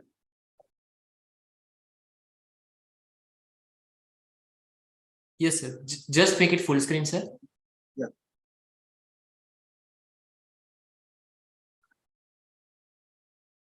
On the bottom side, on the bottom right.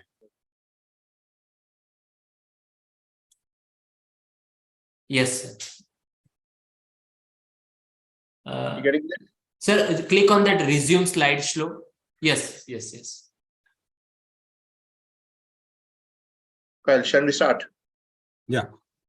So as you know that infertility is a common problem nowadays. Every couple is very anxious and would like to become pregnant as early as possible.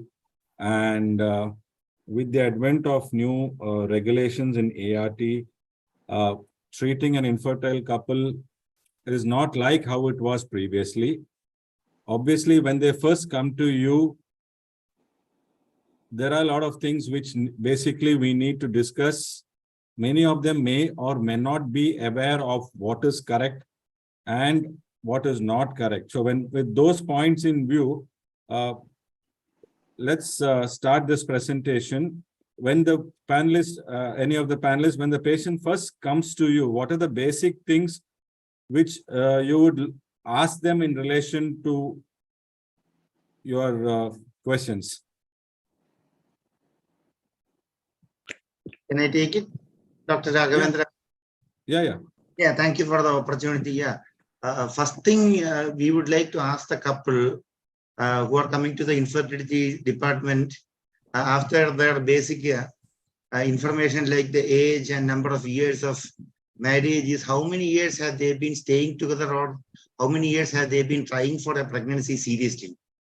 In Kerala, especially, even though many couples have been married for many years, they might not have been staying together. The one partner might have been in a foreign country or he might have been working outside the state or in the army, and we see so many patients like that. So even though the duration of infertility might be in years, their duration of cohabitation might be in months only. So that is one thing which we ask in the primary evaluation itself.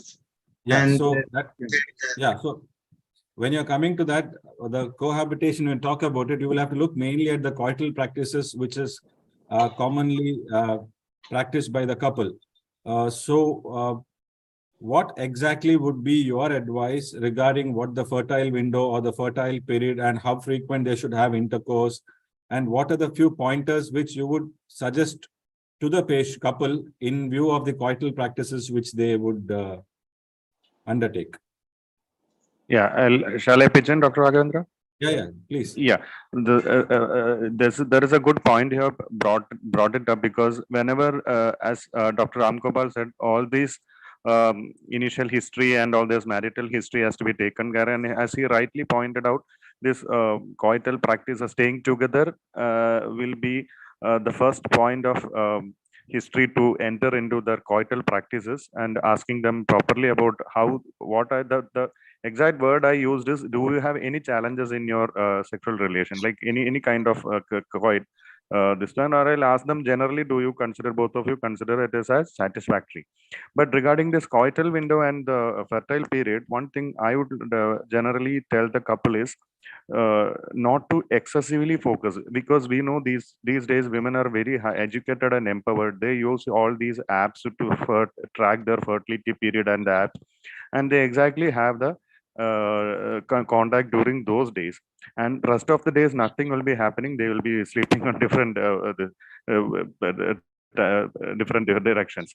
So one thing I always try to say is that make it a point that your sexual practices are not only focused just for the pregnancy, it should be a part of your life, so that every time when you are focusing too much on the fertile period and your ovulation days and all those things, the stress will add on. Every month the stress is going to add on. So this is one point I would like to make it a point that I would address all the couples. So I think, Dr. Vivek, you have mentioned very rightly, because when you ask a couple about the sexual frequency, it is never focus them on the period of fertility. So many of them says, Doctor, I've been married 3 months. We are exactly doing between 10 to 20 days, but nothing happened so far. So the number of months is hardly 3 months. And also the time they are taking is the fertile window. That's what they feel. But if you look into the real data of the sexual coitus frequency and the fertility outcome, people who do more than 15 to 18 times a month have 83% chances of getting a pregnancy. Whereas people who do sex during the fertile peak, as they feel the 10 to 15 days, they are 12% only they get a pregnancy. And if you exactly see if the couple, they do sex on that ovulatory day, they have only 4% chances. These are the data and research says about the sexual frequency and the fertility outcome. So it's always, as rightly pointed out by the moderators, that the frequency should be more. We should not ask them, because if they are more towards the outcome, their stress level may make their performance very much bad. Their anxiety performance, the erectile dysfunction, the sexual inefficiency, everything will happen. And that itself can cause an infertility issues, right? Yeah. Yes, madam. Shall I add few points? Yes, madam. When we are thinking about natural fertility, we need to think about the age of the patient and also the cycle length. If we need to ask what is her regular cycles, if it is irregular, then ovulation will be very erratic. And if the patient is having very short cycle, she is maybe a case of premature ovarian insufficiency. So her ovarian reserve should be tested according to the cycle length. We need to advise her which is the most fertile period, even though it is really stressful to advise them to go for sexual intercourse only during this ovulation window. But we need to tell them properly, this is her ovulation window. Ovulation period is not uniformly between 10 to 20 days for all the patients. It varies from patient to patient. We have to educate the patient accordingly, and we need to counsel the patient that stress also can interfere in fertility in many aspects, not only in fertilization, but also in implantation. So we need to counsel the patient and give proper window and then educate them. It is really important for them, I think. Thank you, ma'am. Abhi, can we have the next slide? Actually, the slides are not moving, I think, sir. Yeah. The next one, Abhi. Next one. What do we think of, is there any role for basal body temperature in our, in explaining to the patients about, when we are asking them about the days of, for them to try? Actually, it adds on more stress, I think. Yeah.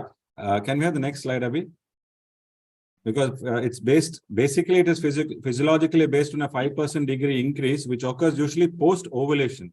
So we would have already missed the fertile period when we asked them to follow this basal body temperature, and it's actually quite stressful. And routinely, we normally do not follow this. Were all there previously. So as of now, I think we better not advise this kind of testing for patients who are trying to conceive naturally.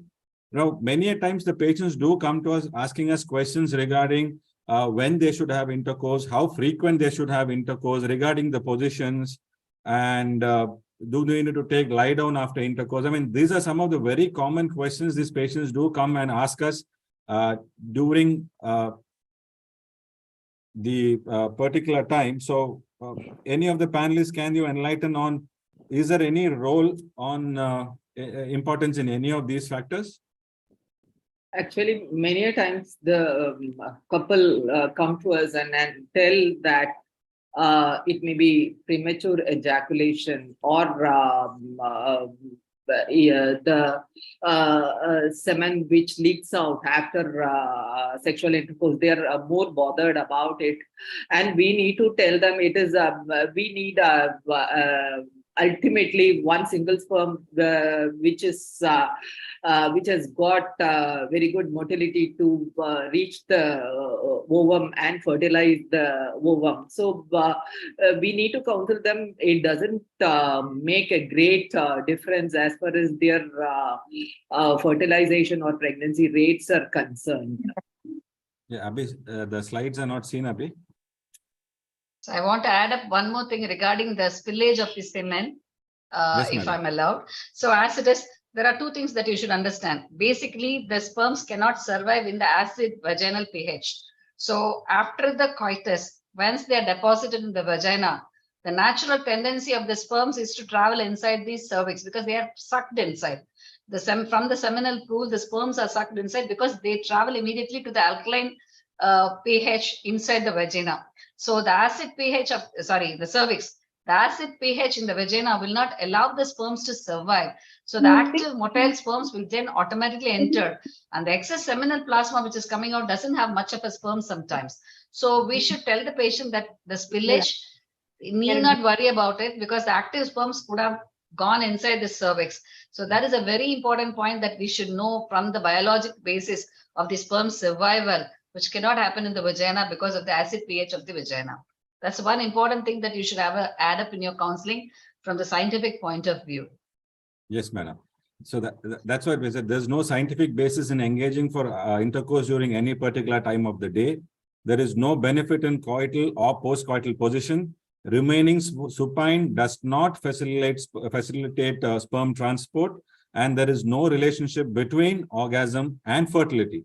Now, the next most common thing which we look at is when the patient comes to you is regarding the diet. What can I eat? What I should not eat? What I should avoid?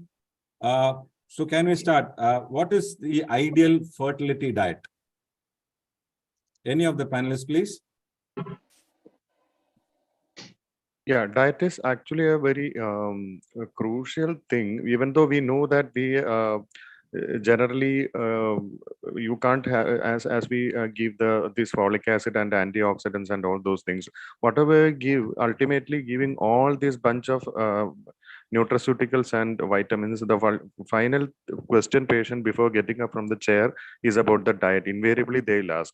So definitely it has become like a norm that you have to advise some diet to the patient. But generally, what I used to give to my patient is that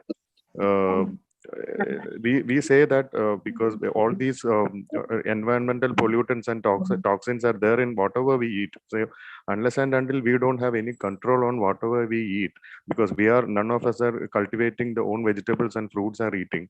So whatever we are eating may be containing so much of environmental pollutants and pesticides and all those things. But things are which are not under our control.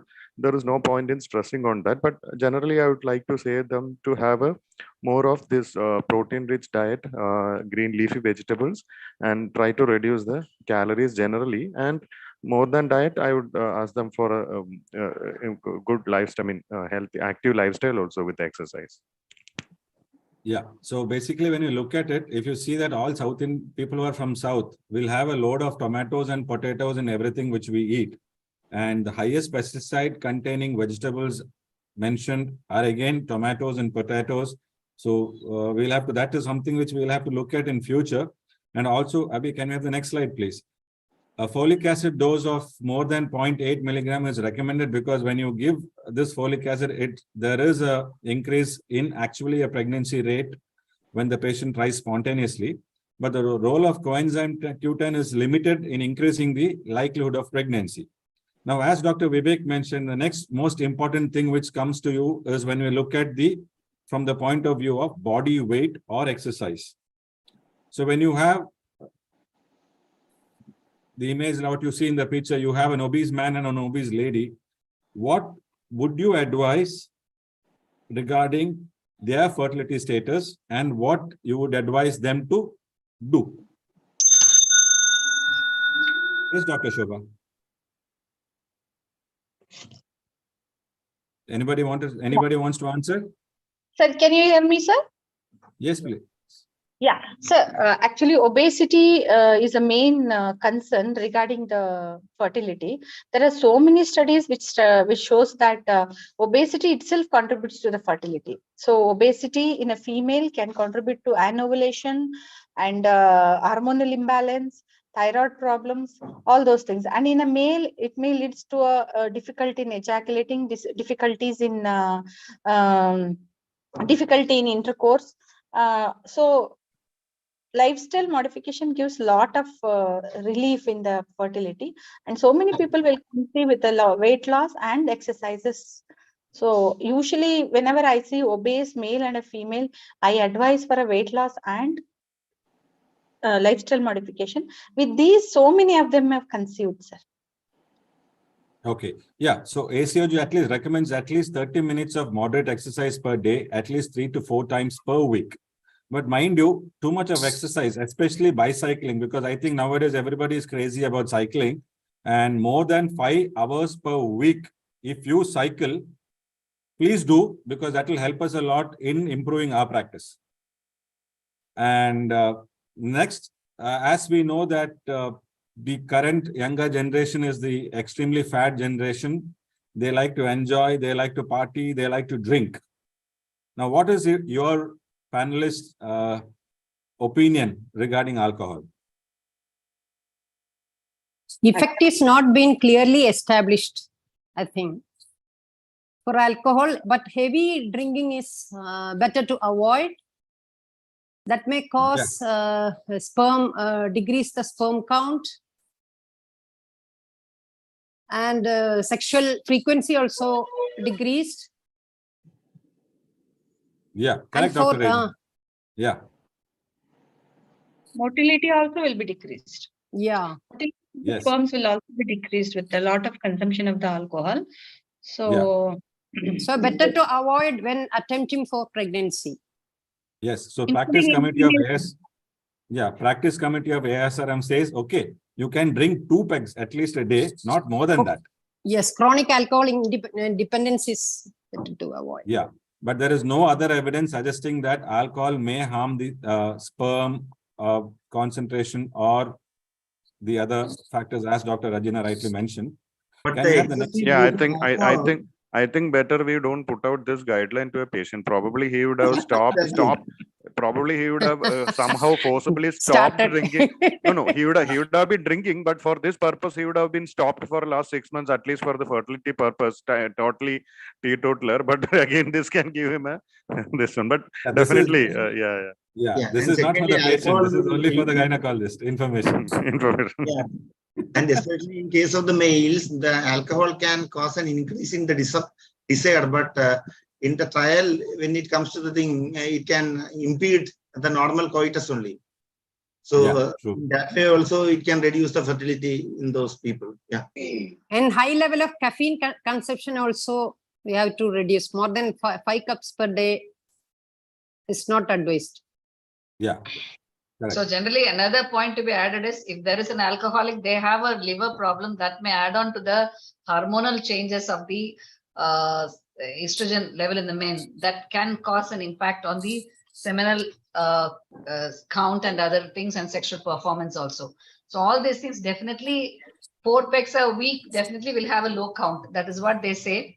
So, sir, we are not supposed to do 2 pecks a day. Sir, Raghavendra, sir. Definitely, your patients are lucky. Your male patients will be liking to come to see you because you give them a clearance of doing a green signal to have their drinks. That's a one way of attracting them. Not to forget the effects, the effects on the fetus, including that fetal alcohol syndrome, which can result if the female is also continuing during pregnancy, even though he might be using wine or something. Yeah. Abhi, can we have the next slide, please? Now, the next common thing which we see in Kerala is, when we look at the whole of India, you see the next common factor. This is what generally we see.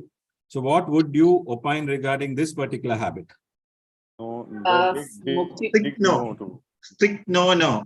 Dose-dependent defect, decrease in the fertility, and as well as the semen, as well as the oocyte parameters, increase in spontaneous and other miscarriages and fetal congenital anomalies. So strict no.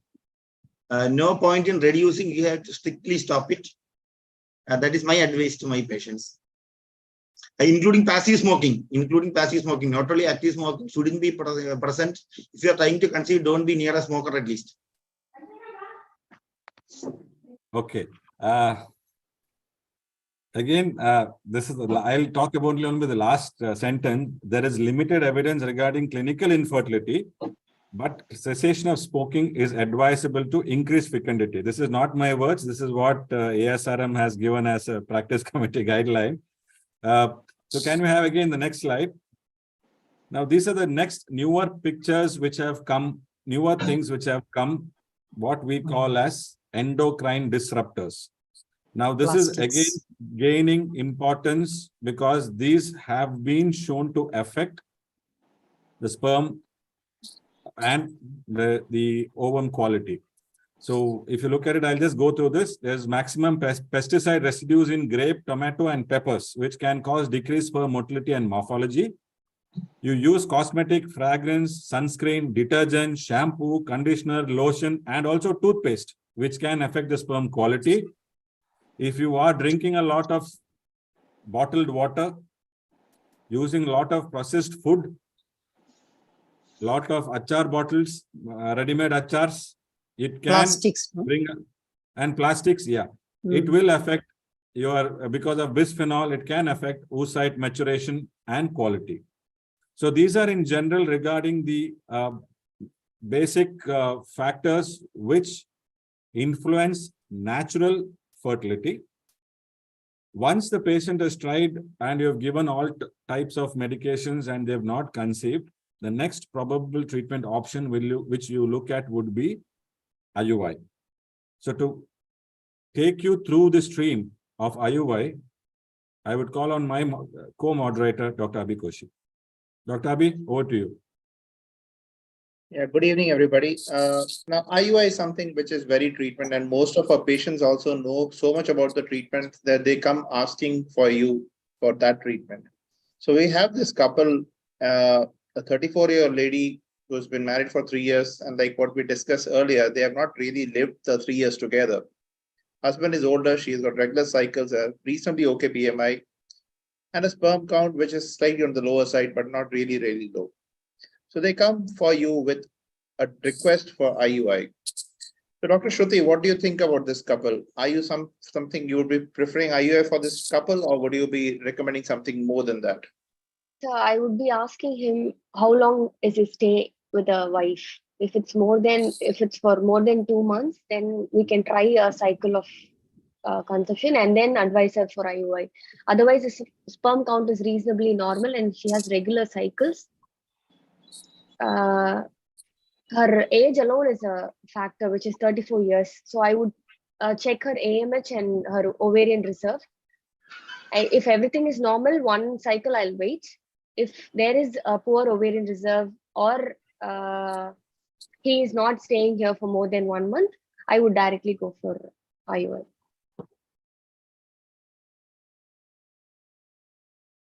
Can't hear you. Sorry, thank you, Dr. Shruti.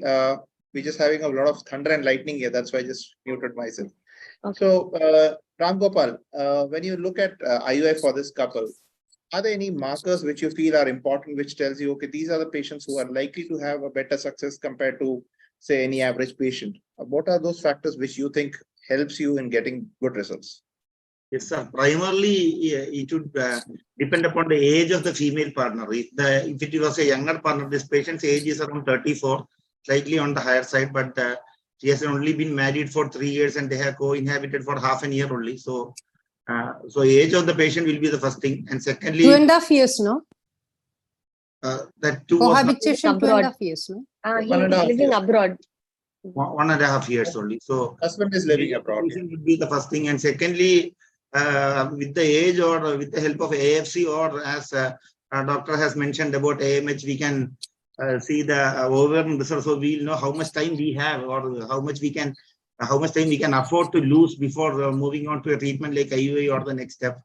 And thirdly, as we have shown in the semen analysis itself, the count is normal, but the motility is on the lesser side. But when you come to the total motile sperm count, you can get enough sperms. Around 5 million you will get from 25 million per ml and 20% mortality. So you can do IUI in this sort of patient, given the fact that they haven't stayed together for long enough or they haven't tried IUI before. And it will depend upon whether the husband is going to stay here. Then we can give that time. Otherwise, we can move on directly to IUI or ask him to store samples so that we can decide even if he is not here. Ram Gopal, is there a simple test where you can actually decide whether the semen sample is suitable for IUI? I mean, what else can you do in the semen assessment as such? Rather than just looking at the semen report, is there some calculation or we can try and calculate the total motile sperm count from the semen analysis sample, from the concentration, from the percentage of motility and all, and the volume of the semen sample. So if the semen sample in most of the studies, it has been proven that semen samples more than 3 or 5 million will give you good results when you are planning for IUI. And if the samples are having less total motile sperm count, you plan for IVF. And so total motile sperm count would give you a basic idea of what to decide from the semen analysis. Well, Dr. Kalpana, that sort of gives you a good idea. In your practice, do you actually do a tubal evaluation for all your patients before IUI? Yeah, definitely. At least by HSG or by SSG, we need to confirm tubal patency. If you have done so many IUI before, and if the patient pays, and then if you do tubal patency, if it is blocked, the patient would ask, if my tubes are blocked, why do you subject me for IUI? That's a logical question. Then we don't have an answer for the patient, and in front of the court of law also we don't have an answer. We need to confirm tubal patency at least by simple test, even by sonosalpingogram, that confirms at least one tube is patent. Then only we have to go for any kind of mild treatment. As far as this case is concerned, we are talking about the success rate. It is not only the total motile count, male partner, we need to think about the reason for infertility. Many a times, if it is anovulation and also unexplained infertility, the possibilities of pregnancy is quite high compared to endometriosis or sometimes any other factor. We need to think that anovulation has got a very good success rate, unexplained infertility, very good success rate, endometriosis, least success rate. We need to counsel them before starting that. Tubal patency, definitely I will go for that. So the predictors of the success, the predictors, can I add something? So to put forth, the predictors of success of an IUI depends upon various predictors. One is the first, as rightly pointed out, by the age. Younger the age, better the fertility. And the duration of infertility, if there is a lesser duration, they have a better success. And if the cause of the infertility, as rightly pointed out by Kalpana, if endometriosis and other conditions, they have less chance, whereas unexplained infertility and moderate male infertility, they have a better chances. And then, of course, very important is the procedure and the process and the technique. These are the next important one. For your general category, we have to see all these predictors. And then depending on the patient specific, their reserve, their tubes, their uterus, other condition has to be evaluated. So to optimize an IUI, we have to look into all these predictors. Then only you can counsel the patient that what is their success rate per cycle with an IUI, which can give them a holistic approach to this condition. Otherwise, with one IUI, if they think that is the ultimatum, then you will be landing up in a stress of when the patient comes and, oh, doctor, I failed, why this is. So you should have all the predictors to put forth as a proper comprehensive way to assess the predictability, which is very important when you have a IUI cycle plan for a couple. Thank you, Dr. Jairani. In fact, we do get a lot of patients who expect 100% result in the first cycle. That's not very uncommon. And if you tell them it's only 10 to 15%, they might be running to the nearest clinic. So just to summarize, Abhay, for us in our center, we do first IUI without HSG. Only if it fails, only we will do HSG because it's a painful procedure. Even I would like to add on to this. I usually don't do a tubal evaluation universally for all the patients before IUI. I do at least 2 cycles of IUI. And before 3rd cycle, I would discuss with them regarding the tubal. As Madam told, it's a very invasive and painful procedure. Unless and until there is a high index of suspicion to see that whether there is a endometriosis or cues of PID. And obviously, if the age is less, definitely I also will not do a tubal test before at least 2 cycles of IUI.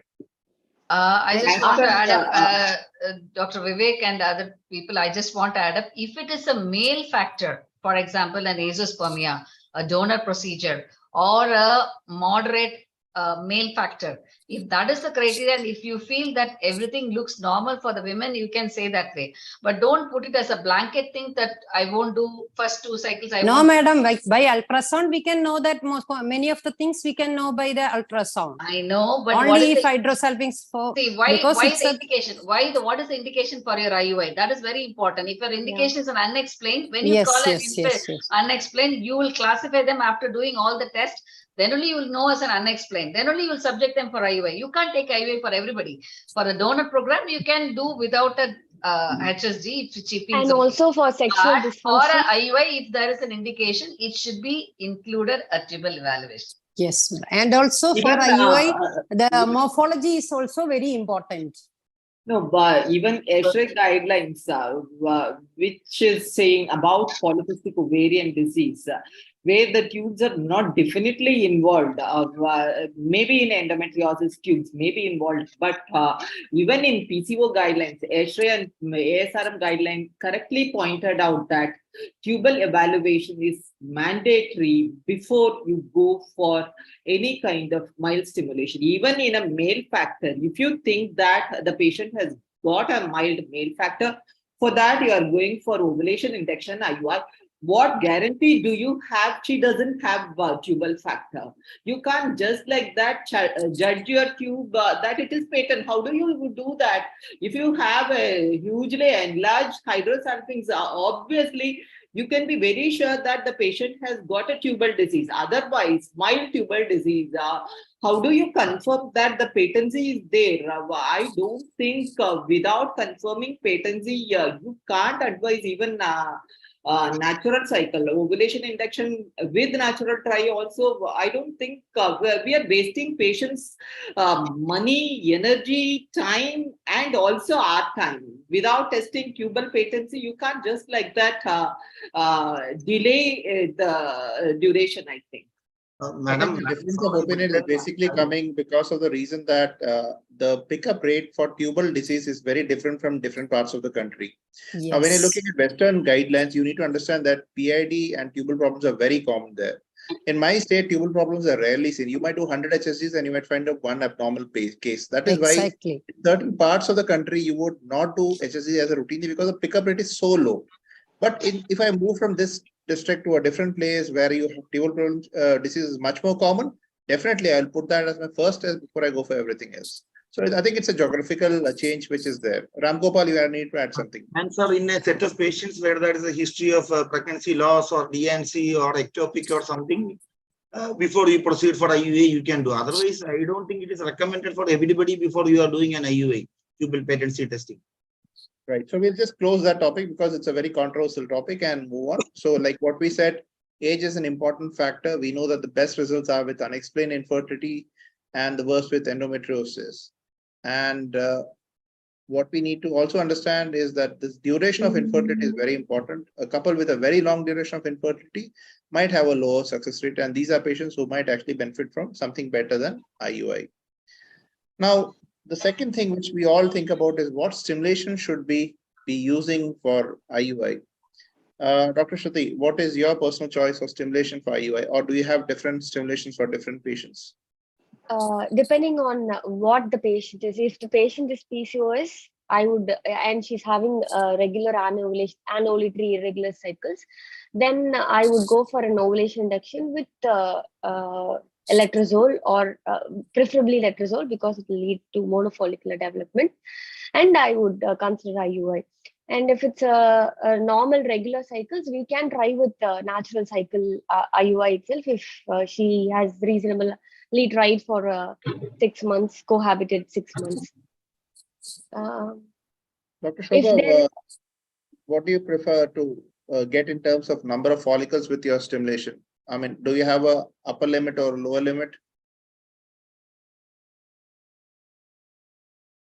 Dr. Shobha, are you there? Yes, sir. Yes, sir. Sir, can I answer? Sir. Yeah. In normal ovarian reserve, I would like to try. I will see the previous history of ovulation induction. If she's already been induced once, I'll see what was the response with the clomipene citrate or letrozole if they have used.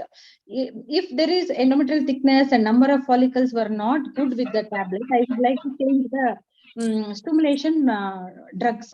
If they've already used clomipene citrate and endometrial thickness is very less and response is bad, then I would like to add letrozole. If straight away patient walks into me, if it is a PCOD patient, then I would like to add letrozole, extended letrozole protocol. If a normal ovarian reserve, I would like to stimulate them with the CC, clomipene citrates. Both of them have got a very good result actually.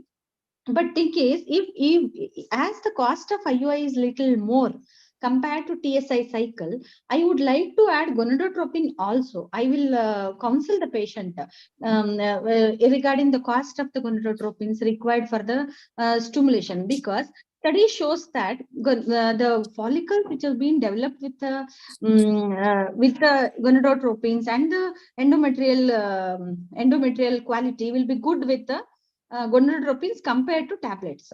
So anyhow, we are doing it sincerely, and the patient is also ready to spend the money. Then I definitely prefer gonadotropins plus IUI for a better results. So to put forth, I think I would rather suggest to put forth everything together. Shobha and Shruti, you should start your plan. So the strategy, what they've given by the studies is, if you have 2 or at the maximum 3 good quality follicle, then that has a better successful outcome. So you should plan only for 2 or 3. That is the best outcome with the IUI. You need not go for any protocols which gives you 10 follicles or 10, 15 follicles or monofollicle. If it is 2 or 3, the success rate with the IUI is optimized to be better. At the same time, when you start with the patient, as rightly pointed out, if they have an earlier simulation done with an ovulation induction, you start with the medical ovulation induction and see how they respond. That is oral ovulogence. And one cycle you do with that. The next cycle, if they response, you continue for one more cycle. And then third cycle, you can add up a gonadotropins if they fail. So that is a usual thing that we do if there is a proper response. So you aim to get 2 or 3 good follicle with a good endometrial development around 8 mm. So that should be the planning for your optimizing a success for an IUI. That is a very important thing that you should know. And never start immediately with the gonadotropins. As you rightly pointed out, medical oral ovulogence, and then you go for the injectables, and then you can give a combination. And of course, if they, with a good response and the previous cycles failure, you can add on to it, whatever the success. To add on to it, you can have your HMG or Recagon, depending on the patient's profile. Any preference for gonadotropins? Sir, can I ask some doubts, sir? Sir, these 2-3 follicles, people say how to get these 2-3 follicles. Ma'am, I've tried everything. I've tried ovulogens, I've tried injections with ovulogens or only injections. It's very difficult. It depends on patient's body behavior than our drugs, I think. So ideally speaking, will you be doing the day 2 scan? You have to see the antral follicle, which is the dominant, how many that you feel. So if it is very high as a PCOS, you always start with the oral ovulogence, always start with your either clomiphene or the letrozole. And then you monitor her. Maybe they may need 2 or more cycles. You have to follow them because infertility doesn't end with 1 or 2 cycles. It is a continuous process. It should be at least 4 to 6 months. She will be under your care. At the time you can plan, you can think, you can have the baseline, you can assess each patient, and then only you can have a better success. No, I just wanted to ask the seniors, is there any protocol? I keep asking all my seniors. See, no patient, see, that is what the standard. Follicles, 2 to 3 follicles. Even I am behind this 2 to 3 follicles. Yes, I'm telling you. Yes, first to start with, sometimes you get, when the first stimulation itself, you get 2 follicles. Then that patient is responding well to your stimulation. So continue that. She may conceive in that same cycle also. So you are starting with a clomiphene 100 milligrams. She's getting 2 good follicle. That's ideal enough. So subsequent cycle also you can give the same, but you should think of the endometrium. Sometimes the endometrium will not be the same as in the next cycle. So in that way, probably you have to plan. Every cycle is a cycle. You have to think of that patient. There is no standard protocol. But when you are doing an IUI as a whole in a center, start with the minimal ovulogence, see the response, and then plan the next cycle. Every cycle you have to plan like that. So to start with, you have to give medications. If she responds well for 2, continue the same. And you have to think of the endometrium response also in that way. So that is how you should plan. It is not a blanket wall at this procedure. This protocol will give you 2 follicles for this patient. No, it cannot be. So it is all your experience and expertise of each patient seeing every patient has to be individualized. Madam, what is your take on adding steroids to oral ovulogence and HMG? No, that is only for people who are a PCOS who has a 17-hydroxyprogesterone value which is less. That is only for that type of a PCOS who never respond to your routine clomiphene. You can add on to the DEXA, your steroid. Those are the couple, those are the women who respond to the steroid. Regularly don't put for all people. Shall I add few points? As far as ovulation induction is concerned, we have clomiphene citrate and letrozole. But studies have proved, and we have also seen that ovulation is better with letrozole, and pregnancy rates are also better with letrozole. There is no resistance as far as there is no complications, anti-estrogenic complications on the endometrium is very less in letrozole compared to clomiphene. So letrozole should be the preferred drug of choice as far as it's concerned, it is considered as a first line of management. So if the patient ovulates and then she fails to conceive, you can consider few cycles of ovulation induction with letrozole also. If she fails, then gonadotropin is the next choice, and instead of going for oral mobilogen and gonadotropin, you can go for gonadotropin only cycles, and it has been proved that continuous daily use of gonadotropin will improve the pregnancy rate. And you are thinking about 2 to 3 follicles.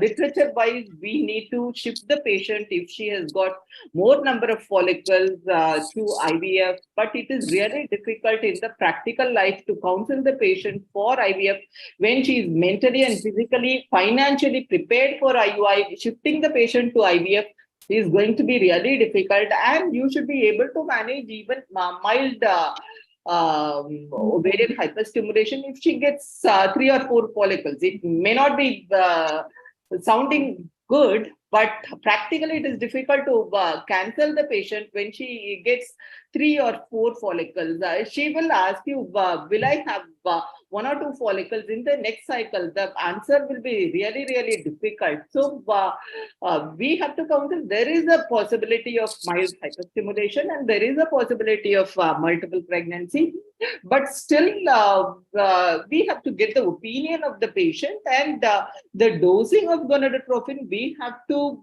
decide depending upon her antral follicular count and weight of the patient. So low dose has to be started, and it may be very gradual. And ultimately, we have to aim at 2 to 3 follicles. Sometimes it may not be possible at all cycles. We need to counsel the patient to accept the minimum risk, or to cancel. The patient would not go for cancellation of the cycle. She has to accept the mild risk of hyperstimulation or multiple pregnancy, whatever it is. And I think it's sort of a balance between trying to get the optimal number of follicles as well as making sure that you don't have a high risk for multiple pregnancy also. I'll just move on. Any personal preferences on the type of gonadotropins, recombinant or HMG? Anybody can answer that. The preference of gonadotropins is, I think we have already agreed to a point that IUI being a first line treatment in the ART, we have to keep the cost down. So definitely HMG would be a better choice in that aspect. But HMG is better too for getting results for IUI. But again, depends on if we are going for a chronic low dose step up protocol for resistant PCOS, then that time we have to stimulate them with recombinant FSH. Recombinant has the Not needed. Shall I add few points? As far as the gonadotropin is concerned, we have FSH, HMG, recombinant, urinary, n number of drugs available in the market. Previously, recombinant was selected because of its purity, and as far as the pregnancy rates are concerned, it is marginally high in recombinant, but recent studies had concluded that the pregnancy rates are almost similar in recombinant preparation and urinary preparation. So HMG has got a comparable pregnancy rate. Previously, recombinant was used because it was thought that HMG would increase the hyperstimulation rate. But recent ESHRE guideline has concluded that the hyperstimulation rate is not high with HMG. And recent papers had concluded that the pregnancy rates are marginally higher with HMG, even though right now we can't just like that recommend HMG over recombinant FSH, but the pregnancy rates are comparable. Considering the cost, all those things, I think HMG would be preferable, that too in IUI cycle, when we consider the cost of the cycle also. So we can add on, we can take home message 2 things. One is all the gonadotropins behave almost normal in a normal responder. But if you have a PCOS patient, you should always think of giving them a recombinant even for your IUI cycles, which will give them a monofollicular, and also it may avoid a hyperstimulation. But in a normal responder or a male factor, which you can give a HMG that reduces the cost and gives the same results. But it is the type of response which you think in a type of patients, especially PCOS, better to go for a recombinant, and the low dose step-up protocol will be the ideal to get 1 or 2 follicles. Dr. Vivek, your comments on what trigger and timing of IUI? Trigger in case definitely trigger again depends upon the nature of the patient, and if she is found to be having a if there is a if there is a single follicle or even 2 follicles, and I feel she is not a high risk for a hyperstimulation, definitely HCG is my HCG 5000 is my choice for a trigger. And if she's a high risk category for OHSS, then I would like to give a agonist trigger, GnRH agonist trigger. And your timing for IUI? Timing for doing the IUI is definitely for actually for doing the procedure, I don't keep any particular timing, because yes, for IVF I will keep a trigger for the particular time and plan the oocyte pickup. But for IUI, whenever the patient is coming to see for the ovulation scan and she's in the clinic, I will give her HCG injection and ask her to come for the after one day after for the IUI. You do the IUI next day. Thank you. Next. Any comments on use of antagonist for IUI? Does anybody use it in their routine practice? No. No, it is not a cost-effective way of treatment, because actually it reduces the premature LH surge, but it is not a cost-effective way of treatment. Yeah, I'm just asking if anybody is using it routinely in select situations. No, we are not using. Not being used routinely, but it can be used in 3 specific situations. As Madam mentioned, one is premature LH surge, and secondly, when there is an endometrial and follicular dysynchrony, you want the follicles and them to be growing together, then you can use this. And thirdly, when you want to avoid IUI on weekends also, you can probably use this. There have been studies on this. So if you are having marriage or some function, you can postpone. And so many times when we plan IUI, suddenly we tell patients to come tomorrow, and tomorrow if I do scan, it would have ruptured. So next cycle, I prefer giving antagonist so that I can plan IUI properly. And I have a contradictory statement regarding the trigger and the IUI timings, sir. Trigger is, it depends on how the follicle is. If it is a gonadotropins, I would like to give a trigger at around 16 mm. Once the follicle reaches 18 mm. 18 mm. 15 to 18 mm. But so many times I've seen, ma'am, 18 mm, I will miss the bus. See, then so if probably your measurements, you have to be little more. If you poke your probe little tight, your follicular size will be little less. So if you be little relaxed, your follicle size will be big. So there is always a user thing. So you should have your way of your usage to check the proper level. So ideally speaking, for a IUI cycle, it is best to go for an 18 to 20 mm. That is always the stimulation. But for IVF, we can go at 18. But for IUI, they say it's 18 to 20. That's the time you do for the HCG trigger. For HMG cycle, it is 18 to 20. And for clomiphene or letrozole cycle, it is 20 to 24. Ma'am, what about these timings, ma'am? Timings of Timing IUI? for single IUI, 36 to 40 hours, and for double IUI, 24 and 48 hours. Ideally speaking, 1 minute. Confirm ovulation. Yeah. So ideally speaking, the IUI timing can be, there are 2 ways. There are a lot of studies which have said the timing are the 34th hour and one after post ovulation, that is the 48th hour.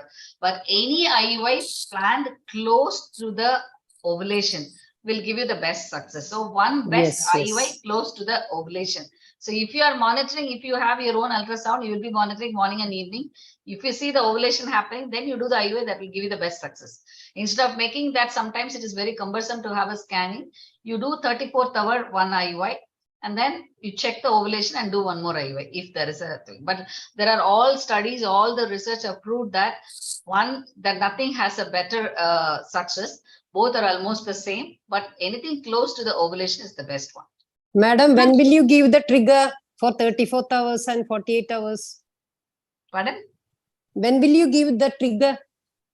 Trigger is one size of optimum, the follicular size when it is optimum around 18. No, timing, madam. Timing of trigger. Anytime when you give, you IUI calculate. in the No, morning, you want to do When 34 you- hours and 48 hours. Yeah, when It you may do be when in you do in the midnight. morning, you have to ask them to come the next day evening. It is all your clinical practice how you do. When the follicle size is that, you give that and calculate the 34 hours, ask them to come. Ma'am, senior persons, I have one question.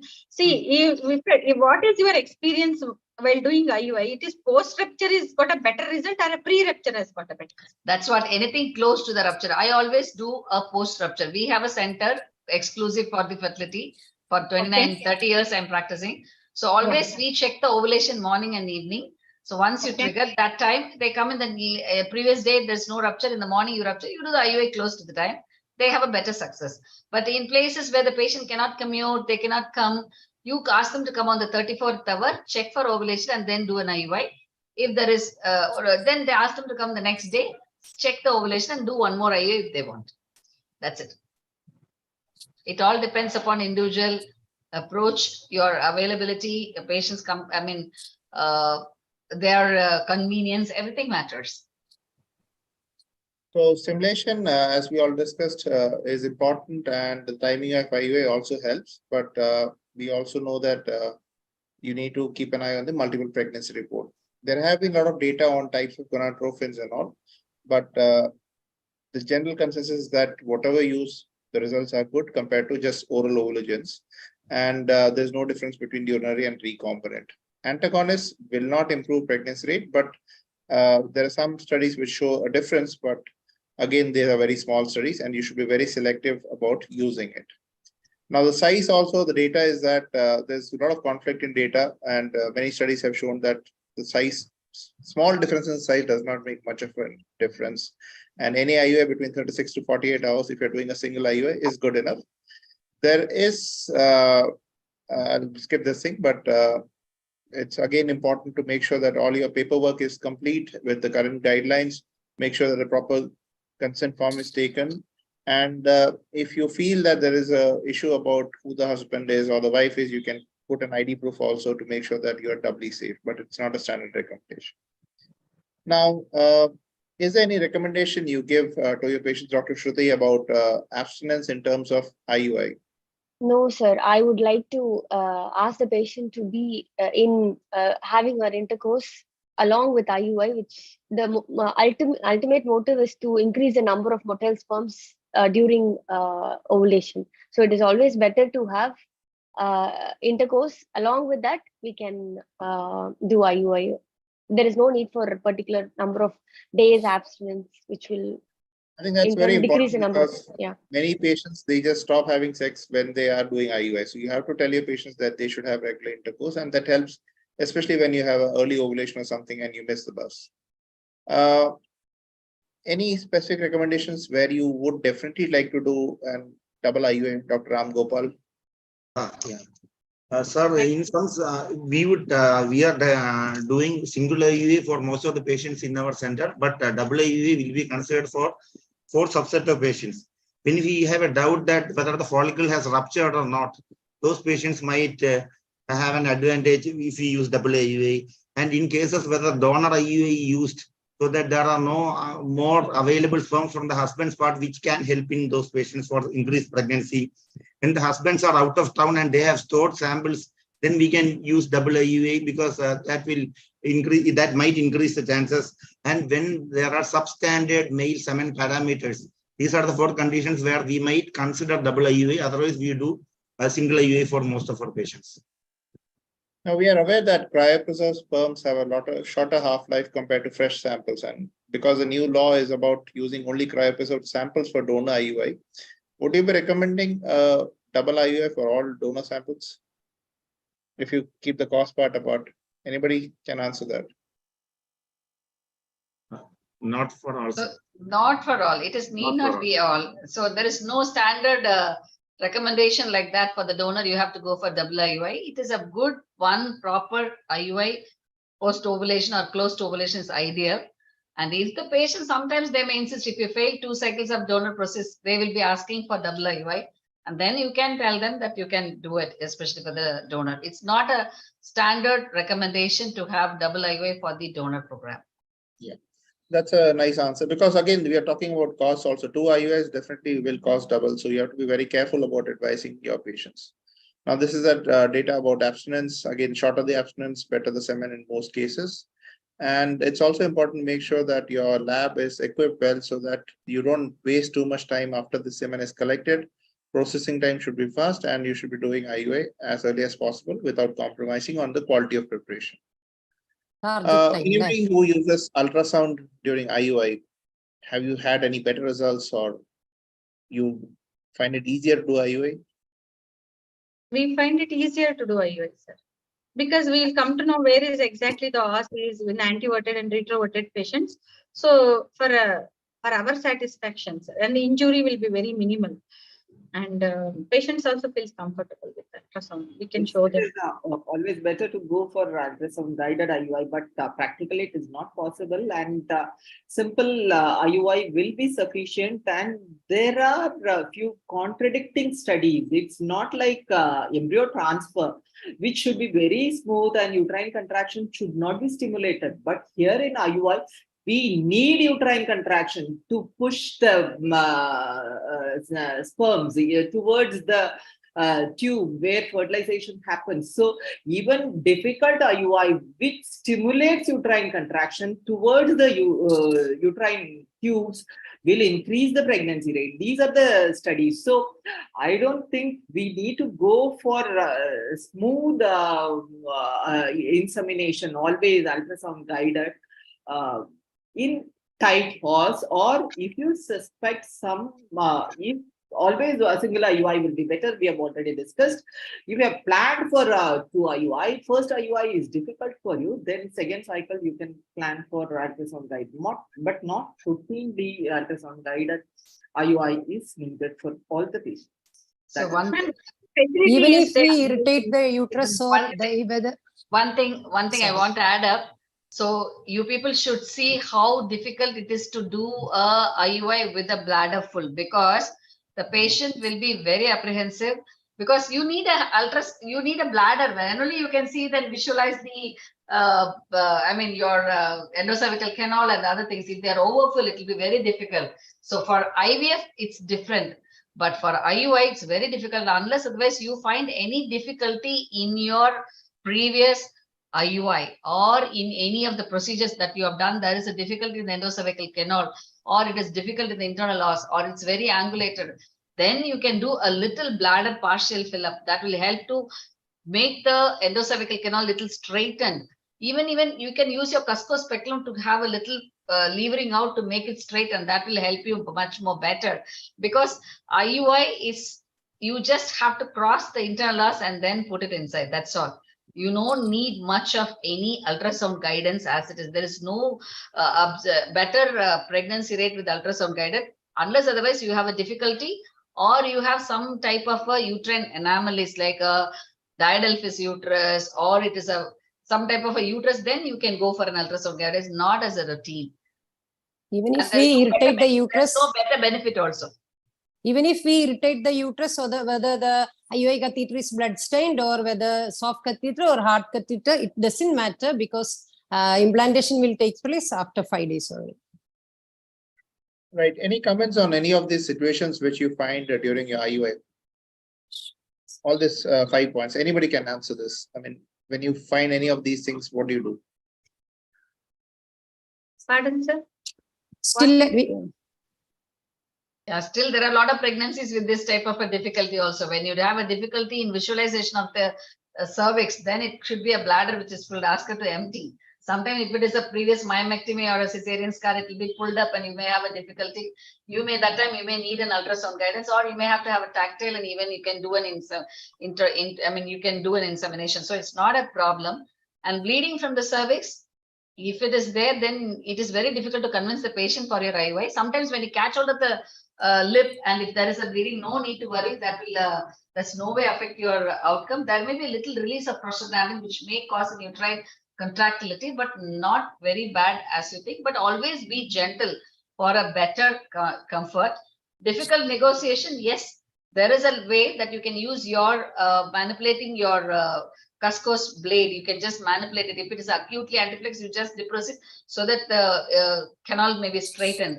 And if it is very much acutely retroverted, you can even do a little anterior pulling and then it will get it reflex. So these are all something comes in a very important, I mean, no, trauma to the endometrium, nothing will happen. You just go beyond the internal loss and then inseminate. That's sufficient. No need to go to the fundus. And coming out of the sperm, if you're keeping very small milli equivalents, then it will not have any problem at all. You can use stillet also. Yeah. So do it slowly, don't cause too much pain and make her comfortable so that she can come for more cycles also. Right. Any recommendations for rest after IUI? Only 10 minutes rest.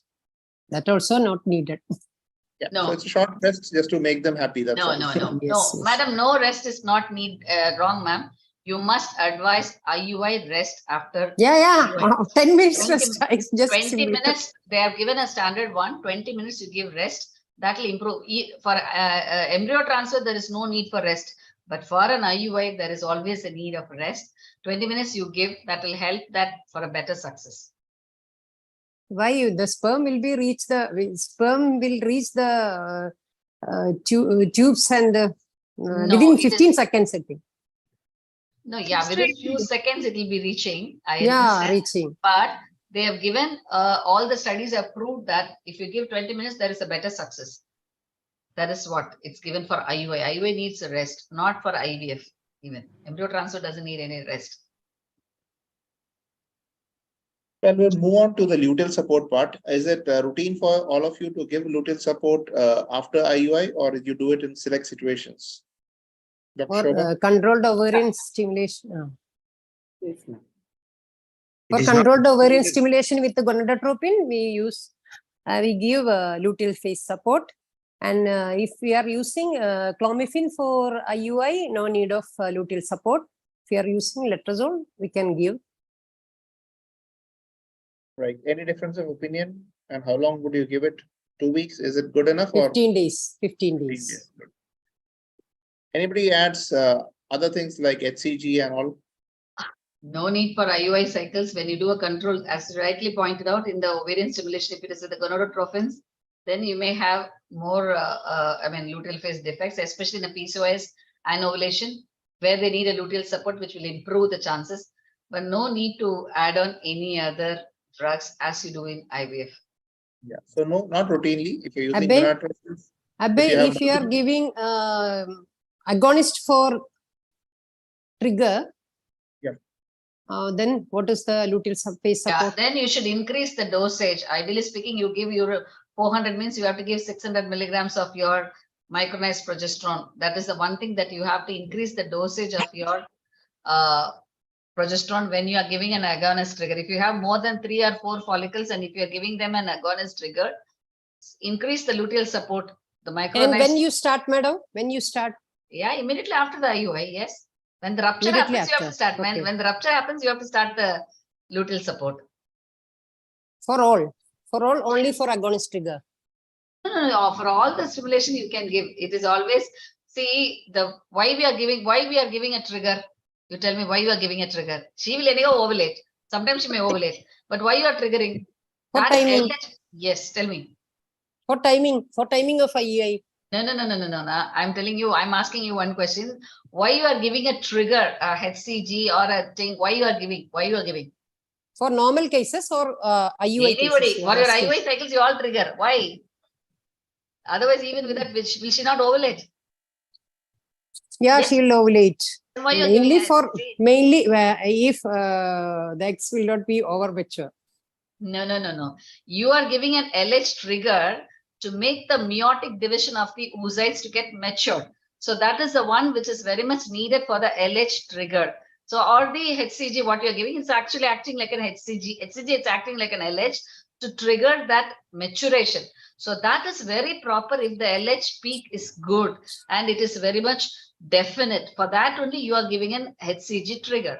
Similarly, when you're triggering the luteal phase, we don't know how far is the oocyte's luteal support. So that is why we give empirically for all stimulated, either it could be as oral ovulogins or gonadotropins, we give them a luteal support to support the corpus luteum to have a better implantation and preparation of the decidua for the implantation.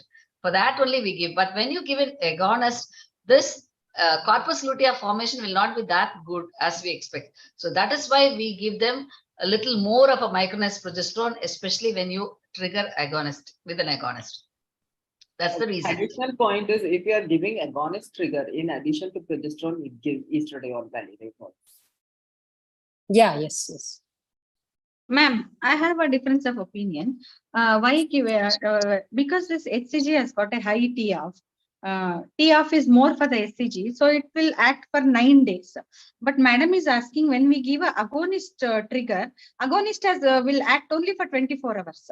So after that, there will not be any luteal support. Thus, we have to support the with a more progesterone. But when we give a HCG, we need not to increase the dose of progesterone because HCG has got a high TF. Yeah. And not only that. That's what I said. When you Not give an only agonist, that, you have to madam, increase the dosage. Yes, you have to. Yes. If you give progesterone immediately, that will hamper the tubal motility. That will affect the tubal motility. No, after the ovulation, you have to give the support. You have to start the luteal phase support. It doesn't mean that you should give only after something. No, nothing like that. When you do ovulation, after 2 days, I think.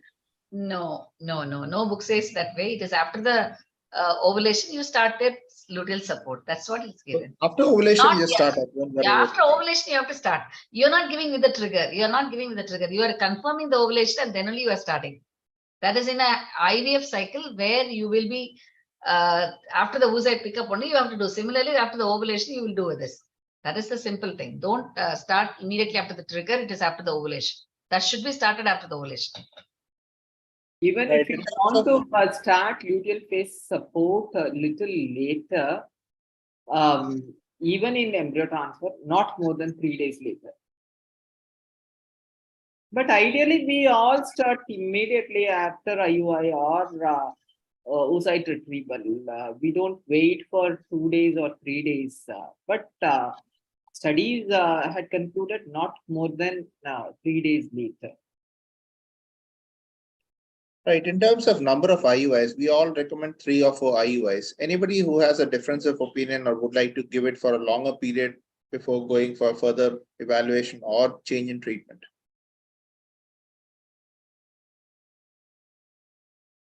Sir, we recommend 3 IUI, but so many times patient themselves will ask for more number of IUI.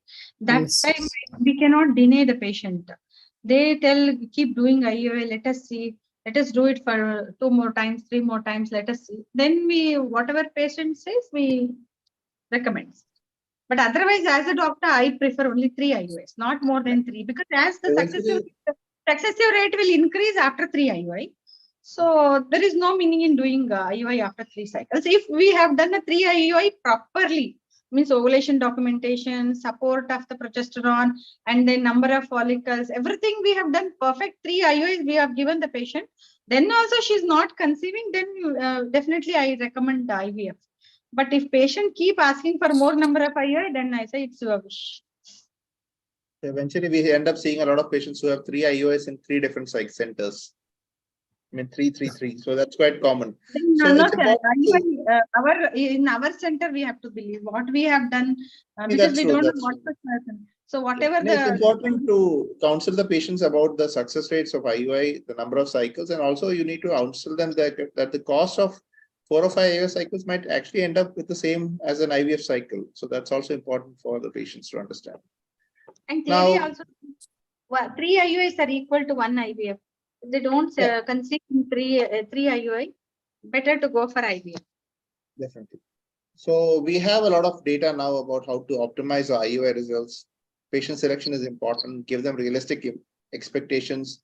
Try to get 2 to 3 follicles. Time your IUI properly. Make sure that your semen collection preparation is good. And in selected subgroups, you might benefit from double IUI and give adequate luteal support. Now we'll just wind up the session with a couple of questions about IVF because we don't have too much time. Dr. Kalpana, which would be the patients with male factor infertility where you would recommend the primary clinicians, that means your general obs and gynae clinicians, to don't waste time and send them directly for IVF? Is actually, honestly speaking, even 1 million total motile count has given pregnancy rate, but it doesn't mean that we have to wait and do a few cycles of IUI, even with 1 million.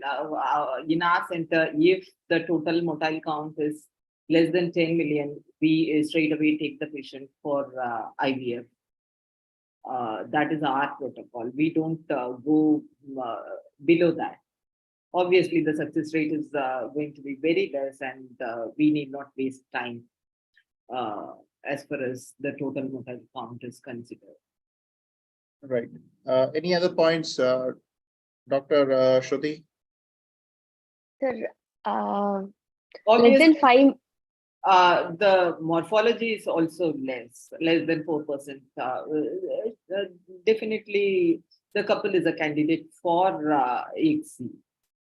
In addition to total motile. Right. For female factors, advanced for female factors, advanced endometriosis, bilateral tubal block, elderly woman with mild male factor,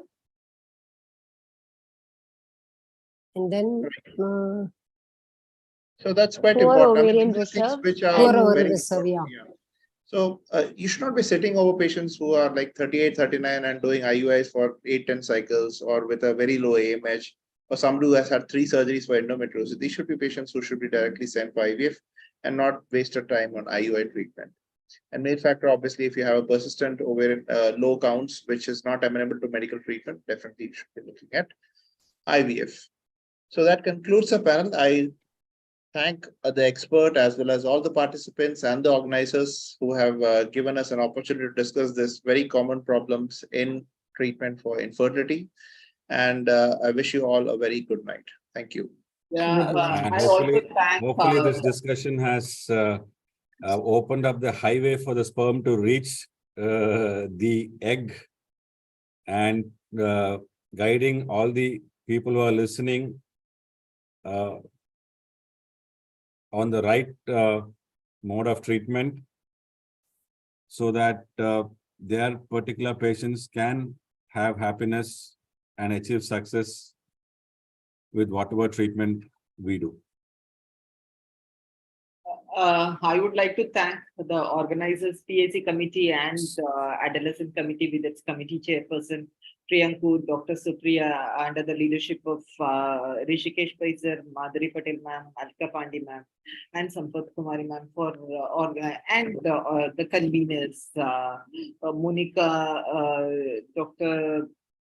Subhashni, and the other conveners, Dr. Bharati, Ravindra sir, for organizing such a wonderful webinar and giving us a platform to share our knowledge. And also the moderators who brought out all the interesting cases and interesting points which are really needed to be discussed. And I think the delegates would have been taken few important message, which would be really useful for their day-to-day practice. Thank you, everyone. thank you. Good night. Thank you, ma'am. Thank you, Dr. Raghavendra sir and Dr. Abhi Koshi sir, and of course, Dr. Jairani ma'am, for the excellent panel discussion, the moderation. Thank you to all the panelists.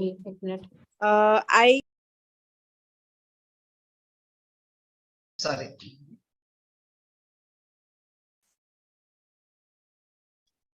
You're muted, I think. Suddenly your voice is not heard. Hello? Yeah. Am I audible, ma'am? Yeah. Yeah, I take this opportunity to thank everyone on behalf of the Public Awareness Committee as well as the Adolescent Committee to having been part of this wonderful webinar today. We will be having our next webinar again with the East Zone on 29th of June on the same thing. Heartfelt thanks to everyone. Bharti ma'am, are you there? Bharti ma'am is not there, I think. Okay. Thank you to everyone. Dr. Supriya. Yeah, ma'am, please give the vote of thanks. Yeah. I'm doing some work, but I thank everyone, especially Dr. Raghavendra sir and Dr. Ram Gopal. You both of it did wonderful panel actually. It was continuously I was listening to the panel and the panelists were all very, very good. And Dr. Jairani, you also did very well. And Dr. B. Kalpana, I thank everyone from core of my heart. Thank you so much. And I thank the Corona Remedies, who has really flawlessly done everything, the Zoom platform. Thank you very much. And bye and good night. Thank you. Thank you, Supriya. Thank you, Ravindra sir. Thank you, Blessed. Thank you. Bye, Kalpana. Shruti, Shubha, everybody is bye. Bye. Rekha, madam, bye. Bye, madam. Bye, Raghavendra. Bye. Hi, sir.